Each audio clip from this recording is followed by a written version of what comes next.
ನಮಸ್ಕಾರ ವೀಕ್ಷಕರೇ, ದೂರದರ್ಶನ ಚಂದನ ವಾಹಿನಿಯ ವಿಶೇಷ ಹಾಗೂ ನೂತನ ಕಾರ್ಯಕ್ರಮ ಅಧಿಕಾರಿ ಅಂತರಂಗ ಕಾರ್ಯಕ್ರಮಕ್ಕೆ ಪ್ರೀತಿಯ ಸ್ವಾಗತ ಸುಸ್ವಾಗತ. ಹಂಸ ಪಕ್ಷಿ ಶಾಂತಚಿತ್ತತೆಯಿಂದ ಸಾಗುತ್ತಿದ್ದರೂ ಅದರ ಕಾಲುಗಳು ನೀರಿನಲ್ಲಿ ಸದಾ ಕ್ರಿಯಾಶೀಲವಾಗಿರುತ್ತವೆ. ಇಂತಹ ಹಂಸ ಪಕ್ಷಿಯಂತೆ ಕಠಿಣ ಪರಿಶ್ರಮದಿಂದ ಕಾರ್ಯನಿರ್ವಹಿಸುತ್ತಿರುವ IAS ಅಧಿಕಾರಿ ಡಾಕ್ಟರ್ MR ರವಿ.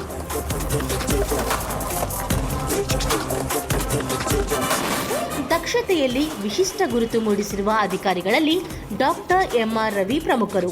ಅವರು ಉತ್ತಮ ಆಡಳಿತದ ಮಾದರಿಯನ್ನು ನಿರ್ಮಿಸಿದ್ದಾರೆ. ಮಾನವೀಯತೆಯಿಂದ ಸಮಸ್ಯೆಗಳನ್ನು ನೇರವಾಗಿ ಆಲಿಸಿ ಪರಿಹಾರ ಕಂಡುಕೊಳ್ಳುತ್ತಾರೆ. ಪಾರದರ್ಶಕತೆ, ಜವಾಬ್ದಾರಿತನವನ್ನು ಬೆಳೆಸಲು ನವೀನ ಕ್ರಮಗಳನ್ನು ಜಾರಿಗೆ ತಂದಿದ್ದಾರೆ. ಯುವ ಸಮೂಹವನ್ನು ಸ್ಪರ್ಧಾತ್ಮಕ ಪರೀಕ್ಷೆಗಳತ್ತ ಪ್ರೇರೇಪಿಸಿ ಆತ್ಮವಿಶ್ವಾಸ ತುಂಬುತ್ತಿದ್ದಾರೆ. ಡಾಕ್ಟರ್ MR ರವಿ ಅವರು ಇದೀಗ ಕೋಲಾರ ಜಿಲ್ಲೆಯ ಜಿಲ್ಲಾಧಿಕಾರಿ. ರಾಷ್ಟ್ರಕ್ಕೆ ತನ್ನೊಡಲ ಚಿನ್ನವನ್ನು ಬಸಿದುಕೊಟ್ಟ ಚಿನ್ನದ ಜಿಲ್ಲೆ ಎಂದೇ ಹೆಸರಾಗಿರುವ ಕೋಲಾರ ಕೃಷಿ, ಸಾಹಿತ್ಯ, ರಾಜಕೀಯ ಹಾಗೂ ವಿಜ್ಞಾನ ತಂತ್ರಜ್ಞಾನ ಕ್ಷೇತ್ರಗಳಿಗೆ ವಿಶಿಷ್ಟ ಕೊಡುಗೆ ನೀಡಿದೆ.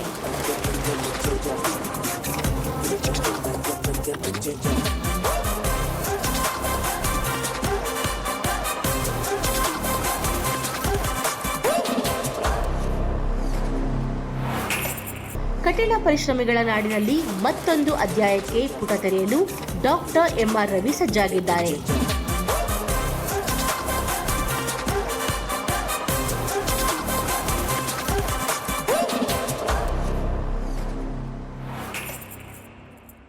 ಬಂಧುಗಳೇ, ಇವತ್ತು ನಮ್ಮ ಜೊತೆಗಿದ್ದಾರೆ ವಿಶೇಷ ಅತಿಥಿಗಳು, ಚಿನ್ನದ ನಾಡು ಕೋಲಾರ ಜಿಲ್ಲೆಯ ಜಿಲ್ಲಾಧಿಕಾರಿಗಳು ಡಾಕ್ಟರ್ MR ರವಿ IAS ರವರು. ಅವ್ರನ್ನ ಕಾರ್ಯಕ್ರಮಕ್ಕೆ ಪ್ರೀತಿಯಿಂದ ಸ್ವಾಗತಿಸೋಣ. ಸರ್ ನಮಸ್ಕಾರ, ಕಾರ್ಯಕ್ರಮಕ್ಕೆ ಪ್ರೀತಿಯ ಸ್ವಾಗತ. ನಮಸ್ಕಾರ. ತಮ್ಮ ವೃತ್ತಿ ಬದುಕನ್ನು ಪ್ರಾರಂಭ ಮಾಡಿದ್ದು ಒಬ್ಬ ಪತ್ರಕರ್ತನಾಗಿ. ಬಹುಶಃ ಪತ್ರಕರ್ತರಾಗಿ ತಾವು ಜನರ ಜೊತೆ ಒಡನಾಟ ಇಟ್ಕೊಂಡಿದ್ದು, ತಮ್ಮ ಸಾಹಿತ್ಯ ಸೇವೆ ಇವೆಲ್ಲವೂ ಕೂಡ ಈ ರೀತಿ ಹೆಸರು ಗಳಿಸಲಿಕ್ಕೆ ಕಾರಣ ಆಯ್ತು ಅಂತ ಅನ್ಸುತ್ತಾ ಸರ್? ಅದು ಸಹಜವಾಗಿ ಒಬ್ಬ ಜಿಲ್ಲಾಧಿಕಾರಿ ಜನರ ಜೊತೆಯಲ್ಲಿ ನಿರಂತರವಾಗಿ ಕೆಲಸ ಮಾಡ್ತಕ್ಕಂಥವ್ರು. ಜನರ ನಾಡಿಯನ್ನು ಅರ್ಥ ಮಾಡಿಕೊಂಡು ಯಾವ ಅಧಿಕಾರಿ ಕೆಲಸ ಮಾಡ್ತಾರೋ ಅಂಥ ಅಧಿಕಾರಿ ಸಹಜವಾಗಿ ಜನರ ಅಧಿಕಾರಿ ಆಗಬೇಕಾಗತ್ತೆ. ನಿಜ, ನೀವು ಹೇಳಿದ ಹಾಗೆ ನನ್ನ ಮೊದಲ ವೃತ್ತಿ ಜೀವನ ಪ್ರಾರಂಭ ಮಾಡಿದ್ದು ನಾನೊಬ್ಬ ಪತ್ರಕರ್ತನಾಗಿ. ಒಬ್ಬ ಪತ್ರಕರ್ತ ಅಂತಂದರೆ ಆತ ಜನರ ಜೊತೆಯಲ್ಲಿಯೇ ಆತ ಪ್ರತಿನಿತ್ಯ ತನ್ನ ಜೀವನವನ್ನು ಕಳೀಬೇಕು. ಸೊ ಜನರ ಒಂದಿಗೆ ನಿರಂತರವಾದ ಸಂಪರ್ಕ ಮತ್ತು ಒಡನಾಟ ಇದ್ದದ್ದು ನಂತರದ ದಿನಗಳಲ್ಲೂ ಕೂಡ ಬೇರೆ ಬೇರೆ ವೃತ್ತಿ ಮಾಡ್ತಾ ಇದ್ದ ಹಾಗೆ ಅದು ಹಾಗೆ ಮುಂದುವರ್ಸ್ಕೊಂಡು ಬಂದುಬಿಟ್ಟೆ. ಬೇಸಿಕಲಿ ನನಗನ್ಸುತ್ತೆ ನಾನು ಸ್ವಲ್ಪ ಜನರ ಜೊತೆಯಲ್ಲಿ ಪಬ್ಲಿಕ್ ಓರಿಯೆಂಟೆಡ್ ಪರ್ಸನ್ ಆಗಿ ಹೆಚ್ಚಾಗಿ ಕಾಣಿಸ್ಕೊಳ್ಳೋಕ್ಕೆ ನಾನು ಬಯಸ್ತೀನಿ. ಸೊ ತಮ್ಮ ಬಾಲ್ಯದ ಬದುಕು, ಜೀವನ ಅದ್ರ ಮೆಲ್ಕು ಹಾಕ್ತಾ ತಮ್ಮ ಪೋಷಕರ ಪರಿಚಯವನ್ನು ಮಾಡಿಕೊಡ್ಬೋದಾ? ಆಗ್ಬೋದು. ನಾನು ಮೂಲತಃ ಮೈಸೂರಿನವನು. ಹುಟ್ಟಿದ್ದು, ಬೆಳೆದಿದ್ದು, ಓದಿದ್ದು ಎಲ್ಲವೂ ಕೂಡ ಮೈಸೂರು ನಗರದಲ್ಲೇ. ನಮ್ಮ ತಂದೆ ಅವರು ಕೂಡ ಐ ಸ್ಪೆಷಲಿಸ್ಟ್ ಆಗಿದ್ದರು, ನೇತ್ರ ತಜ್ಞರಾಗಿದ್ದರು. ಅವರ ಮೂಲ ಬಂದು ಹಿಂದೆ ಮೈಸೂರು ಜಿಲ್ಲೆಯ ಭಾಗವಾಗಿದ್ದಂಥ ಚಾಮರಾಜನಗರ ಜಿಲ್ಲೆಯ ಯಳಂದೂರು ತಾಲೂಕಿನ ಮಾಂಬಳ್ಳಿ ಅಂತಕ್ಕಂಥ ಗ್ರಾಮ. ಅಲ್ಲಿಂದ ಅವರು ಮೈಸೂರಿಗೆ ಬಂದು ಅಲ್ಲಿ ಅವರು ಮೆಡಿಸಿನ್ ಮಾಡಿಕೊಂಡು ಮೈಸೂರಿನಲ್ಲೇ ಅವರು ತಮ್ಮ ಜೀವನ ಮತ್ತು ಬೇರೆ ಬೇರೆ ಸರ್ಕಾರಿ ವೈದ್ಯರಾಗಿದ್ದರಿಂದ ರಾಜ್ಯದ ಬೇರೆ ಬೇರೆ ಜಿಲ್ಲೆಗಳೆಲ್ಲ ಕೆಲಸ ಮಾಡಿಕೊಂಡು ಬಂದರು. ನಮ್ಮ ತಾಯಿ ಸ್ವತಃ ಮೈಸೂರಿನ ನಗರದವರೇ. ನಮ್ಮ ತಂದೆ ಡಾಕ್ಟರ್ MR ರಾಜರತ್ನಮ್ ಅಂತ ಐ ಸ್ಪೆಷಲಿಸ್ಟು, ನಮ್ಮ ತಾಯಿ ಶ್ರೀಮತಿ ಯಶೋದಮ್ಮ ಅಂಥೇಳಿ ಅವರು ಮೈಸೂರು ನಗರದವರೇ ಆಗಿದ್ದರಿಂದ. ಆಮೇಲೆ ನಮ್ಮ ತಂದೆ ಏನು ಮಾಡಿದರು, ಅವರು ವೃತ್ತಿ ಜೀವನದಲ್ಲಿ ಟ್ರಾನ್ಸ್ಫರ್ ಆದ ಕಡೆಗೆಲ್ಲ ಅವರು ಹೋದ್ರೆ ವಿನಃ ಕುಟುಂಬವನ್ನು ಅವರು ಶಿಫ್ಟ್ ಮಾಡಲಿಲ್ಲ. ಒಂದೇ ಕಡೆ ಮಕ್ಕಳಿಗೆ ಒಳ್ಳೆಯ ಶಿಕ್ಷಣ ಕೊಡಿಸಬೇಕು ಅನ್ನುವ ಉದ್ದೇಶದಿಂದ ನಮಗೆಲ್ಲರೂ ಕೂಡ ಮೈಸೂರಲ್ಲೇ ಇಟ್ಟದ್ರಿಂದ ನಾವೆಲ್ಲ ಮೈಸೂರಿನ ಉತ್ತಮವಾದ ಶಾಲೆಗಳಲ್ಲಿ ಕಲಿತು ಒಂದು ಉತ್ತಮವಾದಂಥ ಶಿಕ್ಷಣ ಪಡೆಯೋದಕ್ಕೆ ಸಾಧ್ಯವಾಯಿತು. ಬಟ್ ನಮ್ಮ ತಂದೆ ಬೇರೆ ಬೇರೆ ಜಿಲ್ಲೆಗಳಿಗೆ ವರ್ಗಾವಣೆ ಆಗ್ತಾ ಇದ್ದಾಗೆ ಅವರು ಓಡಾಡೋಕ್ಕೆ ಪ್ರಾರಂಭ ಮಾಡಿದರು. ವೈದ್ಯರ ಮಗರಾದ ತಮ್ಮ ಶಿಕ್ಷಣದ ಪಯಣ ಹೇಗಾಯಿತು? ಎಲ್ಲೆಲ್ಲಿ ಯಾವ್ಯಾವ ಸ್ಕೂಲಲ್ಲಿ ಓದೋದಿತ್ತು ಸರ್ ತಾವು? ನಾನು ಮೈಸೂರು ನಗರದಲ್ಲೇ ಹುಟ್ಟಿದ್ದವನಾದ್ರಿಂದ ನಾನು ಮೈಸೂರಿನಲ್ಲಿ ನಿಮ್ಗೆ ಕೇಳಿರಬೇಕು, ಸೆಂಟ್ ಜೋಸೆಫ್ ಸ್ಕೂಲ್ ಅಂತ ಚರ್ಚ್ ಅಂತ ಕೇಳಿದ್ದೀರಿ, ಸೆಂಟ್ ಫಿಲೋಮಿನಾಸ್ ಚರ್ಚ್ ಇದೆಯಲ್ಲ, ಅಲ್ಲೇ ನಾನು ಪ್ರಾಥಮಿಕ ಶಾಲೆಯನ್ನು ಪ್ರಾರಂಭ ಮಾಡಿದ್ದು. ನಮ್ಮದು ಹುಟ್ಟಿದ ಜಾಗ ಅಲ್ಲೇ ಪಕ್ಕ ಗಾಂಧಿನಗರ, ಮೈಸೂರು ನಗರದಲ್ಲಿ. ಅಲ್ಲಿ ಸರ್ಕಾರಿ ಅಂದರೆ ಖಾಸಗಿ ಶಾಲೆ ಆದರೂ ಕೂಡ ಕನ್ನಡ ಮೀಡಿಯಮ್ನಲ್ಲಿ ನಾನು ಪ್ರಾರಂಭ ಮಾಡಿದ್ದು. 1ನೇ ಕ್ಲಾಸಿಂದ 7ನೇ ಕ್ಲಾಸ್ವರೆಗೂ ಕೂಡ ಕನ್ನಡ ಮೀಡಿಯಮ್ನಲ್ಲೇ ನಾನು ಓದಿದ್ದು. ಆಮೇಲೆ 7ನೇ ಕ್ಲಾಸ್ ಆದಮೇಲೆ ಮಿಡ್ಲ್ ಸ್ಕೂಲೆಲ್ಲ ಆದಮೇಲೆ ಹೈಸ್ಕೂಲ್ಗೆ ಅವಾಗ ಸಣ್ಣವರಾಗಿದ್ದಾಗ ಒಂದು ಬಹಳ ದೊಡ್ಡ ಕ್ರೇಜ್ ಇತ್ತು ನಮಗೆಲ್ಲ. ಮರಿಮಲ್ಲಪ್ಪ ಸ್ಕೂಲ್ಗೆ ಸೇರಬೇಕು. ಹೌದು, ಅದೊಂದು ಪ್ರತಿಷ್ಠೆ ಅಲ್ವಾ? ಭಾಳ ಪ್ರತಿಷ್ಠಿತವಾದಂಥ ಒಂದು ಶಾಲೆ, ಇಡೀ ರಾಜ್ಯದಲ್ಲಿ ಪ್ರತಿ ಬಾರಿ ರ್ಯಾಂಕ್ಗಳು ತಗೊಳ್ಳೋದು. ಆಗ ಆವತ್ತಿನ ಟ್ರೆಂಡ್ ಹಂಗಿತ್ತು. ಕೆಲವು ಬೆರಳೆಣಿಕೆಯ ಪ್ರತಿಷ್ಠಿತ ಶಾಲೆಗಳ ಪೈಕಿ ಮರಿಮಲ್ಲಪ್ಪ ಸ್ಕೂಲ್ ಕೂಡ ಒಂದು. ಸೊ ನನಗೂ ಏನೋ ಮನಸ್ಸಿನಲ್ಲಿತ್ತು, ನಾನು ಹೋದರೆ ಆ ಶಾಲೆಯಲ್ಲಿ ಕಲಿಬೇಕು ಅಂಥೇಳಿ. ಸೊ ನಾನು 7ನೇ ಕ್ಲಾಸ್ ಆದಮೇಲೆ 8ನೇ ಕ್ಲಾಸ್ಗೆ ನಾನು ಮರಿಮಲ್ಲಪ್ಪ ಶಾಲೆಯಲ್ಲಿ ನಾನು ಓದಿದೆ. 3 ವರ್ಷ ನಾನು ಮರಿಮಲ್ಲಪ್ಪ ಹೈಸ್ಕೂಲ್ ವಿದ್ಯಾರ್ಥಿ. ಅದಾದಮೇಲೆ ಅದು ಏನಾಯಿತೋ ಗೊತ್ತಾಗಲಿಲ್ಲ ನನಗೆ. ಈ ಖಾಸಗಿ ಶಾಲೆಗೂ ನನಗೂ ಅಷ್ಟಾಗಿ ಹೊಂದಾಣಿಕೆ ಆಗಲಿಲ್ಲ. ಏನೋ ಒಂಥರ ಕುಸುರು ಕಟ್ಟಿದ ವಾತಾವರಣ ಅನ್ಸಕ್ಕೆ ಶುರು ಆಯಿತು. ಅಂದರೆ ನೀವು ಕನ್ನಡ ಮಾಧ್ಯಮ 7ನೇ ತರಗತಿವರೆಗೂ ಓದಿರ್ತೀರಾ, ಮರಿಮಲ್ಲಪ್ಪ ಹೋದ್ಮೇಲೆ ಆಂಗ್ಲ ಮಾಧ್ಯಮಕ್ಕೆ ಬದಲಾವಣೆ ಆಗ್ತೀರಾ ಅಥವಾ ಕನ್ನಡ ಮಾಧ್ಯಮದಲ್ಲಿ? ಇಲ್ಲ, ಇಂಗ್ಲೀಷ್ ಮೀಡಿಯಮ್ಗೆ ಬರ್ತೀನಿ 8ನೇ ಕ್ಲಾಸ್ಗೆ. ಯಾಕೆಂದರೆ ನನಗೆ ಪ್ರಾರಂಭದಿಂದ ಕೂಡ ನಮ್ಮ ತಂದೆಗಿನ್ನ ಹೆಚ್ಚಾಗಿ ನಮ್ಮ ಅಣ್ಣ ಅಂದರೆ ದೊಡ್ಡಪ್ಪನ ಮಗ, ಅವರು ಕಾಲೇಜಿನ ಲೆಕ್ಚರ್ ಆಗಿ ಪ್ರಿನ್ಸಿಪಲ್ರಾಗಿದ್ದರು. ಈಗ ಇಲ್ಲ, ಅವರು CR ರಂಗಸ್ವಾಮಿ ಅಂತ ಹೇಳಿ. ಅವರ ಒಂದು ಉತ್ತೇಜನ ಜಾಸ್ತಿ, ಅವ್ರ ಪ್ರಭಾವ ನನ್ನ ಮೇಲೆ ಜಾಸ್ತಿ ಇತ್ತು, ನಮ್ಮ ಎಲ್ಲ ಮಕ್ಕಳ ಮೇಲೆ ಕೂಡ. ಅವ್ರೇನು ಮಾಡ್ತಾಯಿದ್ರು, ಇಲ್ಲ ನೀವು ಇಂಥ ಶಾಲೆಯಲ್ಲಿ ಓದಬೇಕು ಅನ್ನೋದು ಕೂಡ ನಮ್ಮ ತಲೆಯಲ್ಲಿ ಹಾಕಿದ್ರು. ಸ್ವಲ್ಪ ಇಂಗ್ಲೀಷ್ ಮೀಡಿಯಮ್ಗೆ ಹೋದಾಗ ಹೆಂಗಪ್ಪ ಇಂಗ್ಲೀಷಲ್ಲಿ ಕಷ್ಟ ಆಗ್ಬೋದೇನೋ ಅಂತ ಅನ್ನಿಸ್ತಾ ಇತ್ತು. ಆದರೆ ನಾನು ಸ್ವಲ್ಪ ಚುರುಕಾಗಿದ್ದೆ ಅಂತ ಅನ್ಕೋತೀನಿ. ಓದೋ ವಿಚಾರದಲ್ಲಿ ನಾನು ಕೇಳಿದೀವಿ, ಪ್ರತಿಭಾ ವಿದ್ಯಾರ್ಥಿ ಪ್ರಾರಂಭದಿಂದಲೂ ಕೂಡ ಸ್ವಲ್ಪ ನನಗೇನಾದ್ರು ಕೆಲಸ ಕೊಟ್ಟರೆ ಅಚ್ಚುಕಟ್ಟಾಗಿ ಮಾಡ್ತೀನಿ. 100% ನಾನು ಅದಕ್ಕೆ ಎಫರ್ಟ್ ಹಾಕ್ತೀನಿ. ಹಾಗಾಗಿ ನನ್ನ ಬಗ್ಗೆ ಭಾಳ ದೊಡ್ಡ ವಿಶ್ವಾಸ ಇತ್ತು, ಇಲ್ಲ ಅದು ಮ್ಯಾನೇಜ್ ಮಾಡ್ಬೋದು ಅಂಥೇಳಿ. 1 ವರ್ಷ 6 ತಿಂಗಳು ನನಗೆ ಸ್ವಲ್ಪ ಸಣ್ಣ ಇದಾಗಿರ್ಬೋದು. ಆಮೇಲೆ ನನಗೇನು ಅದು ಸಹಜವಾಗಿ ಬಂದುಬಿಡ್ತು. ಮೈಸೂರು ಮಹಾರಾಜ ಕಾಲೇಜಿನಲ್ಲಿ ತಾವು ಡಿಗ್ರಿ ಓದ್ತೀರಾ, ಅದರಲ್ಲಿ 8ನೇ ರ್ಯಾಂಕ್ ಪಡ್ಕೋತೀರಾ, ಜೊತೆಗೆ ಸ್ನಾತಕೋತ್ತರ ಪದವಿಯಲ್ಲಿ ಫಸ್ಟ್ ರ್ಯಾಂಕ್ ಗೋಲ್ಡ್ ಮೆಡಲಿಸ್ಟ್ ಆಗ್ತೀರಾ ಸರ್. ಆ ಪಯಣದ ಬಗ್ಗೆ ಮಾತಾಡೋದು, ಉನ್ನತ ಶಿಕ್ಷಣದ ಬಗ್ಗೆ ಮಾತಾಡೋದು. ನಾವು 2nd PUC ಇದು ಮಹಾರಾಜ ಜೂನಿಯರ್ ಕಾಲೇಜ್ ಆದಮೇಲೆ ಅದು ನನಗೆ ಯಾಕೆಂದರೆ ಸರ್ಕಾರಿ ಶಾಲೆಗಳಲ್ಲಿ ಕಲ್ತಿದ್ದು ನೋಡಿ, ನನಗೆ ಅಲ್ಲಿ ಲೀಡರ್ಶಿಪ್ ಕ್ವಾಲಿಟೀಸ್ ಬಗ್ಗೆ ಒಂದು ಎಕ್ಸ್ಪೋಜರ್ ಸಿಗೋಕ್ಕೆ ಶುರು ಆಯಿತು. ನಾನು ಅಲ್ಲಿ ಕ್ಲಾಸ್ ರೆಪ್ರೆಸೆಂಟೇಟಿವ್ ಆಗ್ತೀನಿ, ಯೂನಿಯನ್ ಲೀಡರ್ ಆಗ್ತೀನಿ, ಆಮೇಲೆ ಬೇರೆ ಬೇರೆ ಚಟುವಟಿಕೆಗಳಲ್ಲಿ ತೊಡಗಿಸ್ಕೊಳ್ಳೋ ಶುರು ಮಾಡ್ತೀನಿ. ಎಲ್ಲರೂ ಹೇಳ್ತಾಯಿದ್ರು, ನೀನು ಡಾಕ್ಟ್ರ್ ಮಗ, ನೀನು ಯಾಕೆ ಆರ್ಟ್ಸ್ ತಗೋತೀಯ ಅಂತ ಕೇಳಿದರು. ನಾನಿಲ್ಲ, ನನಗೆ ಆಸಕ್ತಿ ಇರೋದು ಆರ್ಟ್ಸಲ್ಲಿ. ನಮ್ಮ ಅಪ್ಪ ಡಾಕ್ಟ್ರ್ ಆಗಿದ್ದರೆ ಅದಕ್ಕೆ ನಾನು ಡಾಕ್ಟ್ರ್ ಆಗಬೇಕು ಅಂತೇನಿಲ್ಲ. ಸೊ ಹಾಗಾಗಿ ನನಗೆ ಅದೇನು ಆವಾಗಿನ ಬರಲೇ ಇಲ್ಲ. ಆಗ ಒಂದು ಕ್ರೇಜ್ ಇತ್ತು ಪೇರೆಂಟ್ಸ್ಗಳಿಗೆಲ್ಲ, ಎಲ್ಲ ಮಕ್ಕಳು ಡಾಕ್ಟ್ರು ಇಂಜಿನಿಯರೇ ಓದಬೇಕು, ಸೈನ್ಸೇ ಕೊಡಿಸಬೇಕು ಅಂತಿತ್ತು. ಅದು ವಿರುದ್ಧವಾಗಿ ಯೋಚನೆ ಮಾಡೋದು ನನ್ನ ಸ್ವಭಾವ. ನಾನು ನಮ್ಮ ತಂದೆ ತಾಯಿಗೆ ಹೇಳಿದೆ, ಇಲ್ಲ ನನಗೆ ಆಸಕ್ತಿ ಇಲ್ಲ, ನಾನು ಆರ್ಟ್ಸ್ ಓದ್ತೀನಿ ಅಂತ. ಆಯಿತು ಮಾಡು ಅಂತ ಹೇಳಿದರು. ಬಟ್ ಪೋಷಕರ ಪ್ರೋತ್ಸಾಹ ಇತ್ತು ನಮಗೆ. ನಮ್ಮಲ್ಲಿ ನಮ್ಮ ಮನೆಯ ವಾತಾವರಣ ಹೇಗಿತ್ತು ಅಂದರೆ ಭಾಳ ಮುಕ್ತವಾದ ಸ್ವತಂತ್ರವಾದ ವಾತಾವರಣ. ನಮ್ಮ ತಾಯಿನೂ ಕಲಿತವರು, ನಮ್ಮ ತಂದೆ ಡಾಕ್ಟರ್ ಆಗಿದ್ದರು.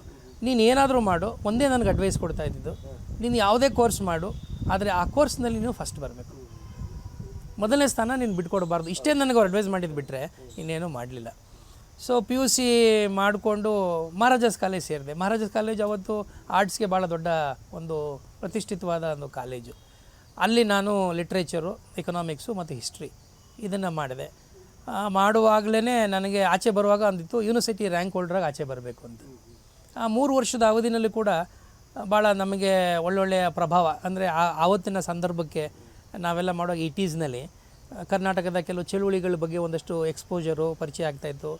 ಒಳ್ಳೊಳ್ಳೆ ಟೀಚರ್ಸ್ಗಳಿದ್ದರು ನಮಗೆ ಆವಾಗ.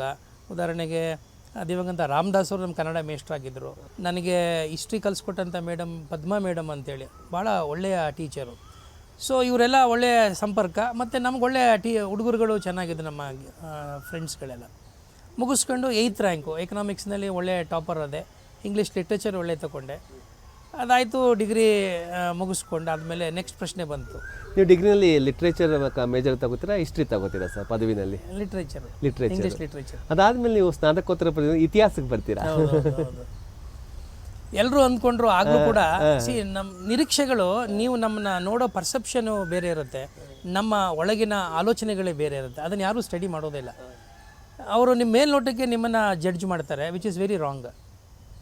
ನಿಮ್ಗೆ ಏನು ಅನಿಸುತ್ತೆ, ಅವರು ಇಲ್ಲ ಹಿಸ್ಟ್ರಿಲಿ ಒಳ್ಳೆ ಮಾರ್ಕ್ಸ್ ತೊಗೊಂಡಿದ್ದಾರೆ, ಎಕನಾಮಿಕ್ಸ್ ಒಳ್ಳೆ ಮಾರ್ಕ್ಸ್ ತೊಗೊಂಡಿದ್ದಾರೆ, ಇವರು ಇಂಗ್ಲೀಷ್ ಲಿಟ್ರೇಚರ್ ಮಾಡ್ಬೋದು, ಸಿಟಿ ಹುಡುಗರು ಸಾಕಷ್ಟು ನಾಲೆಡ್ಜ್ ಇದೆ ಅನ್ನೋದೆಲ್ಲ ನಮ್ಮ ಬಗ್ಗೆ ಅವ್ರು ಅನ್ಕೋತಾ ಇದ್ರು.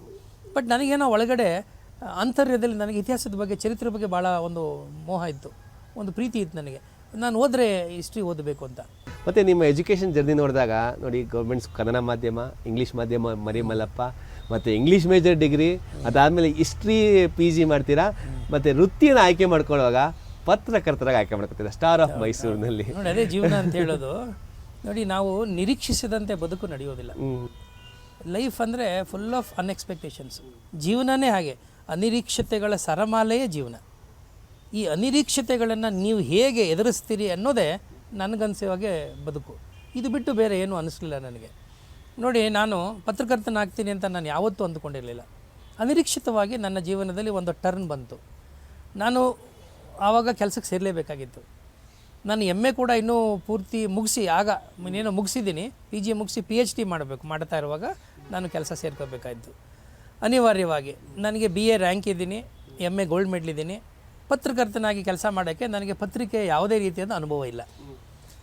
ಎಸ್ಸೆಗಳು ಬರೆದಿದ್ದೀನಿ ಕಾಂಪಿಟಿಷನ್ಸ್ಗಳಲ್ಲಿ, ಆಮೇಲೆ ಡಿಬೇಟ್ ಕಾಂಪಿಟಿಷನ್ಸಲ್ಲಿ ಒಳ್ಳೆಯ ಹೆಸರು ತಗೊಂಡಿದ್ದೀನಿ, ಡಿಬೇಟರ್ ಆಗಿದ್ದೆ. ಈ ಪತ್ರಕರ್ತನಾಗಿ ಹೆಂಗಿರೋದು ಗೊತ್ತಿಲ್ಲ. ಆದರೆ ನನಗೆ ಅನಿವಾರ್ಯವಾಗಿ ಒಂದು ಕೆಲಸ ಬೇಕಾಗಿತ್ತು. ನನಗೆ ಆವತ್ತಿನ ಪರಿಸ್ಥಿತಿನಲ್ಲಿ ನಾನು ಭಾಳ ಬೇಗ ಸ್ವಲ್ಪ ದಾಂಪತ್ಯಕ್ಕೆ ಎಂಟ್ರಿ ಆದ್ದರಿಂದ ನನ್ನ ಜೀವನದಲ್ಲಿ ಆವತ್ತು ನನ್ನ ಆವತ್ತು ಸಂದರ್ಭದಲ್ಲಿ ನಾನು ಕೆಲಸಕ್ಕೆ ಸೇರಲೇಬೇಕಾಗಿತ್ತು. ಹಾಗಾಗಿ ಪತ್ರಕರ್ತನಾಗಿ ಅನಿವಾರ್ಯವಾಗಿ ಸೇರ್ಕೊಂಡೆ. ಇದು ಆಕಸ್ಮಿಕ, it was not my choice job, but ಸೇರಿಕೊಂಡೆ. ಅಲ್ಲಿ ಮೈಸೂರಿನಲ್ಲಿ ನಿಮಗೆ ಗೊತ್ತಿದೆ, ಇವತ್ತಿಗೂ ಕೂಡ ಮೈಸೂರು ಮಿತ್ರ ಮತ್ತು ಸ್ಟಾರ್ ಆಫ್ ಮೈಸೂರು ಅಂತ 2 ದಿನಪತ್ರಿಕೆಗಳಿದೆ. ಭಾಳ ಪ್ರತಿಷ್ಠಿತವಾದಂಥ ಭಾಳ ಜನಪ್ರಿಯ ದಿನಪತ್ರಿಕೆಗಳು ಭಾಳ ವರ್ಷದಿಂದ ಇದೆ. ನಾನು ಸೇರ್ಕೋವಾಗ ಅನಿವಾರ್ಯವಾಗಿ ಪತ್ರಕರ್ತನಾಗಿ ಸೇರಿಕೊಂಡೆ. ಅದಕ್ಕೆ ಕಾರಣ, ನನಗೆ PUCನಲ್ಲಿ ಪಾಠ ಮಾಡ್ತಾ ಇದ್ದಂಥ ಮೇಡಮ್ ಒಬ್ಬರಿದ್ದರು, KK ದೇವಮ್ಮ ಅಂಥೇಳಿ. ಅವ್ರ ಹಸ್ಬೆಂಡು KB ಗಣಪತಿಯವರು, ಅವರು ಸಂಪಾದಕರಾಗಿದ್ದರು. ನನಗೆ ಅದೊಂದು ಪರಿಚಯ ಇತ್ತು, ಹಾಗಾಗಿ ಇಲ್ಲಿ ಸೇರಿಕೊಂಡೆ. ಪತ್ರಕರ್ತನಾಗಿ ಸೇರಿಕೊಂಡಾಗ ಏನೋ ಒಂದು ಸುದ್ದಿ ಬರೆಯೋದು ಹೇಗೆ ಗೊತ್ತಿರಲಿಲ್ಲ. ಭಾಷೆ ಗೊತ್ತು, ಇಂಗ್ಲೀಷ್ ಗೊತ್ತು, ಕನ್ನಡ ಗೊತ್ತು. ಅದು ಇಂಗ್ಲೀಷ್ ಪತ್ರಿಕೆಗೆ ಬರೀಬೇಕು. ಸರಿ, ಹೇಗೆ ಅಂತ ಹೇಳಿದಾಗ ನಾನು ಮೊದಲನೇ ದಿನ ಹೋದೆ. ನನ್ನ ಇವರು ಸುದ್ದಿ ಸಂಪಾದಕರಿದ್ದರು. ಅವ್ರು ಕೇಳಿದರು, ಇವತ್ತೊಂದು April 14 ನನಗೆ ಇನ್ನೂ ಜ್ಞಾಪಕ ಇದೆ, 88, ನೀವು ಮಹಾರಾಜಾಸ್ ಕಾಲೇಜಲ್ಲಿ ಒಂದು ಕಾರ್ಯಕ್ರಮ ಇದೆ, ಅಂಬೇಡ್ಕರ್ ಜಯಂತಿ ಇದೆ, ನೀವು ಹೋಗಿ ರಿಪೋರ್ಟ್ ಮಾಡಬೇಕು ಅಂದರು. ರಿಪೋರ್ಟ್ ಮಾಡೋದಂದ್ರೆ ಏನೊಂದು ನನಗೆ ಗೊತ್ತಿರಲಿಲ್ಲ. ಆಮೇಲೆ ನಾನು ಹೋಗಿ ಬಂದ ಮೇಲೆ ಅದನ್ನು ವರದಿಲಿ ಬರ್ಕೊಡಿ ಅಂತಂದರು. ವರದಿ ಬರೆಯೋ ರೀತಿ ಕೂಡ ಗೊತ್ತಿರಲಿಲ್ಲ. ಯಾಕೆಂದರೆ ಪ್ರತಿಯೊಂದು ಪತ್ರಿಕೆಗೂ ಅದರದೇ ಆದಂಥ ಒಂದು ಸ್ಟೈಲ್ ಅಂತಿರುತ್ತೆ. ಆಮೇಲೆ ಭಾಷೆಯ ರೀತಿ ಇದೇ ರೀತಿ ಬಳಸಬೇಕು ಅಂತಿರುತ್ತೆ. ಆಮೇಲೆ ಬರೆದು ಕೊಟ್ಟ ಮೇಲೆ ಅವರೊಂದು ಕರೆಕ್ಷನ್ಸ್ ಎಲ್ಲ ಮಾಡಿದ ಮೇಲೆ ನಂತರ ಅದು ಹಾಗೆ ಅಭ್ಯಾಸ ಆಗೋಯಿತು. 3.5 ವರ್ಷ ನಾನು ಪತ್ರಕರ್ತನಾಗಿ, 4 ವರ್ಷ ಆಲ್ಮೋಸ್ಟ್ ಮೈಸೂರಿನಲ್ಲಿ ಮೈಸೂರು ಮಿತ್ರ ಮತ್ತು ಸ್ಟಾರ್ ಆಫ್ ಮೈಸೂರಲ್ಲಿ ನಾನು ಕೆಲಸ ಮಾಡಿದೆ. ಇಂಗ್ಲೀಷ್ ಪತ್ರಿಕೆಗೆ ನಾನು ಬರೀತಾ ಇದ್ದೆ.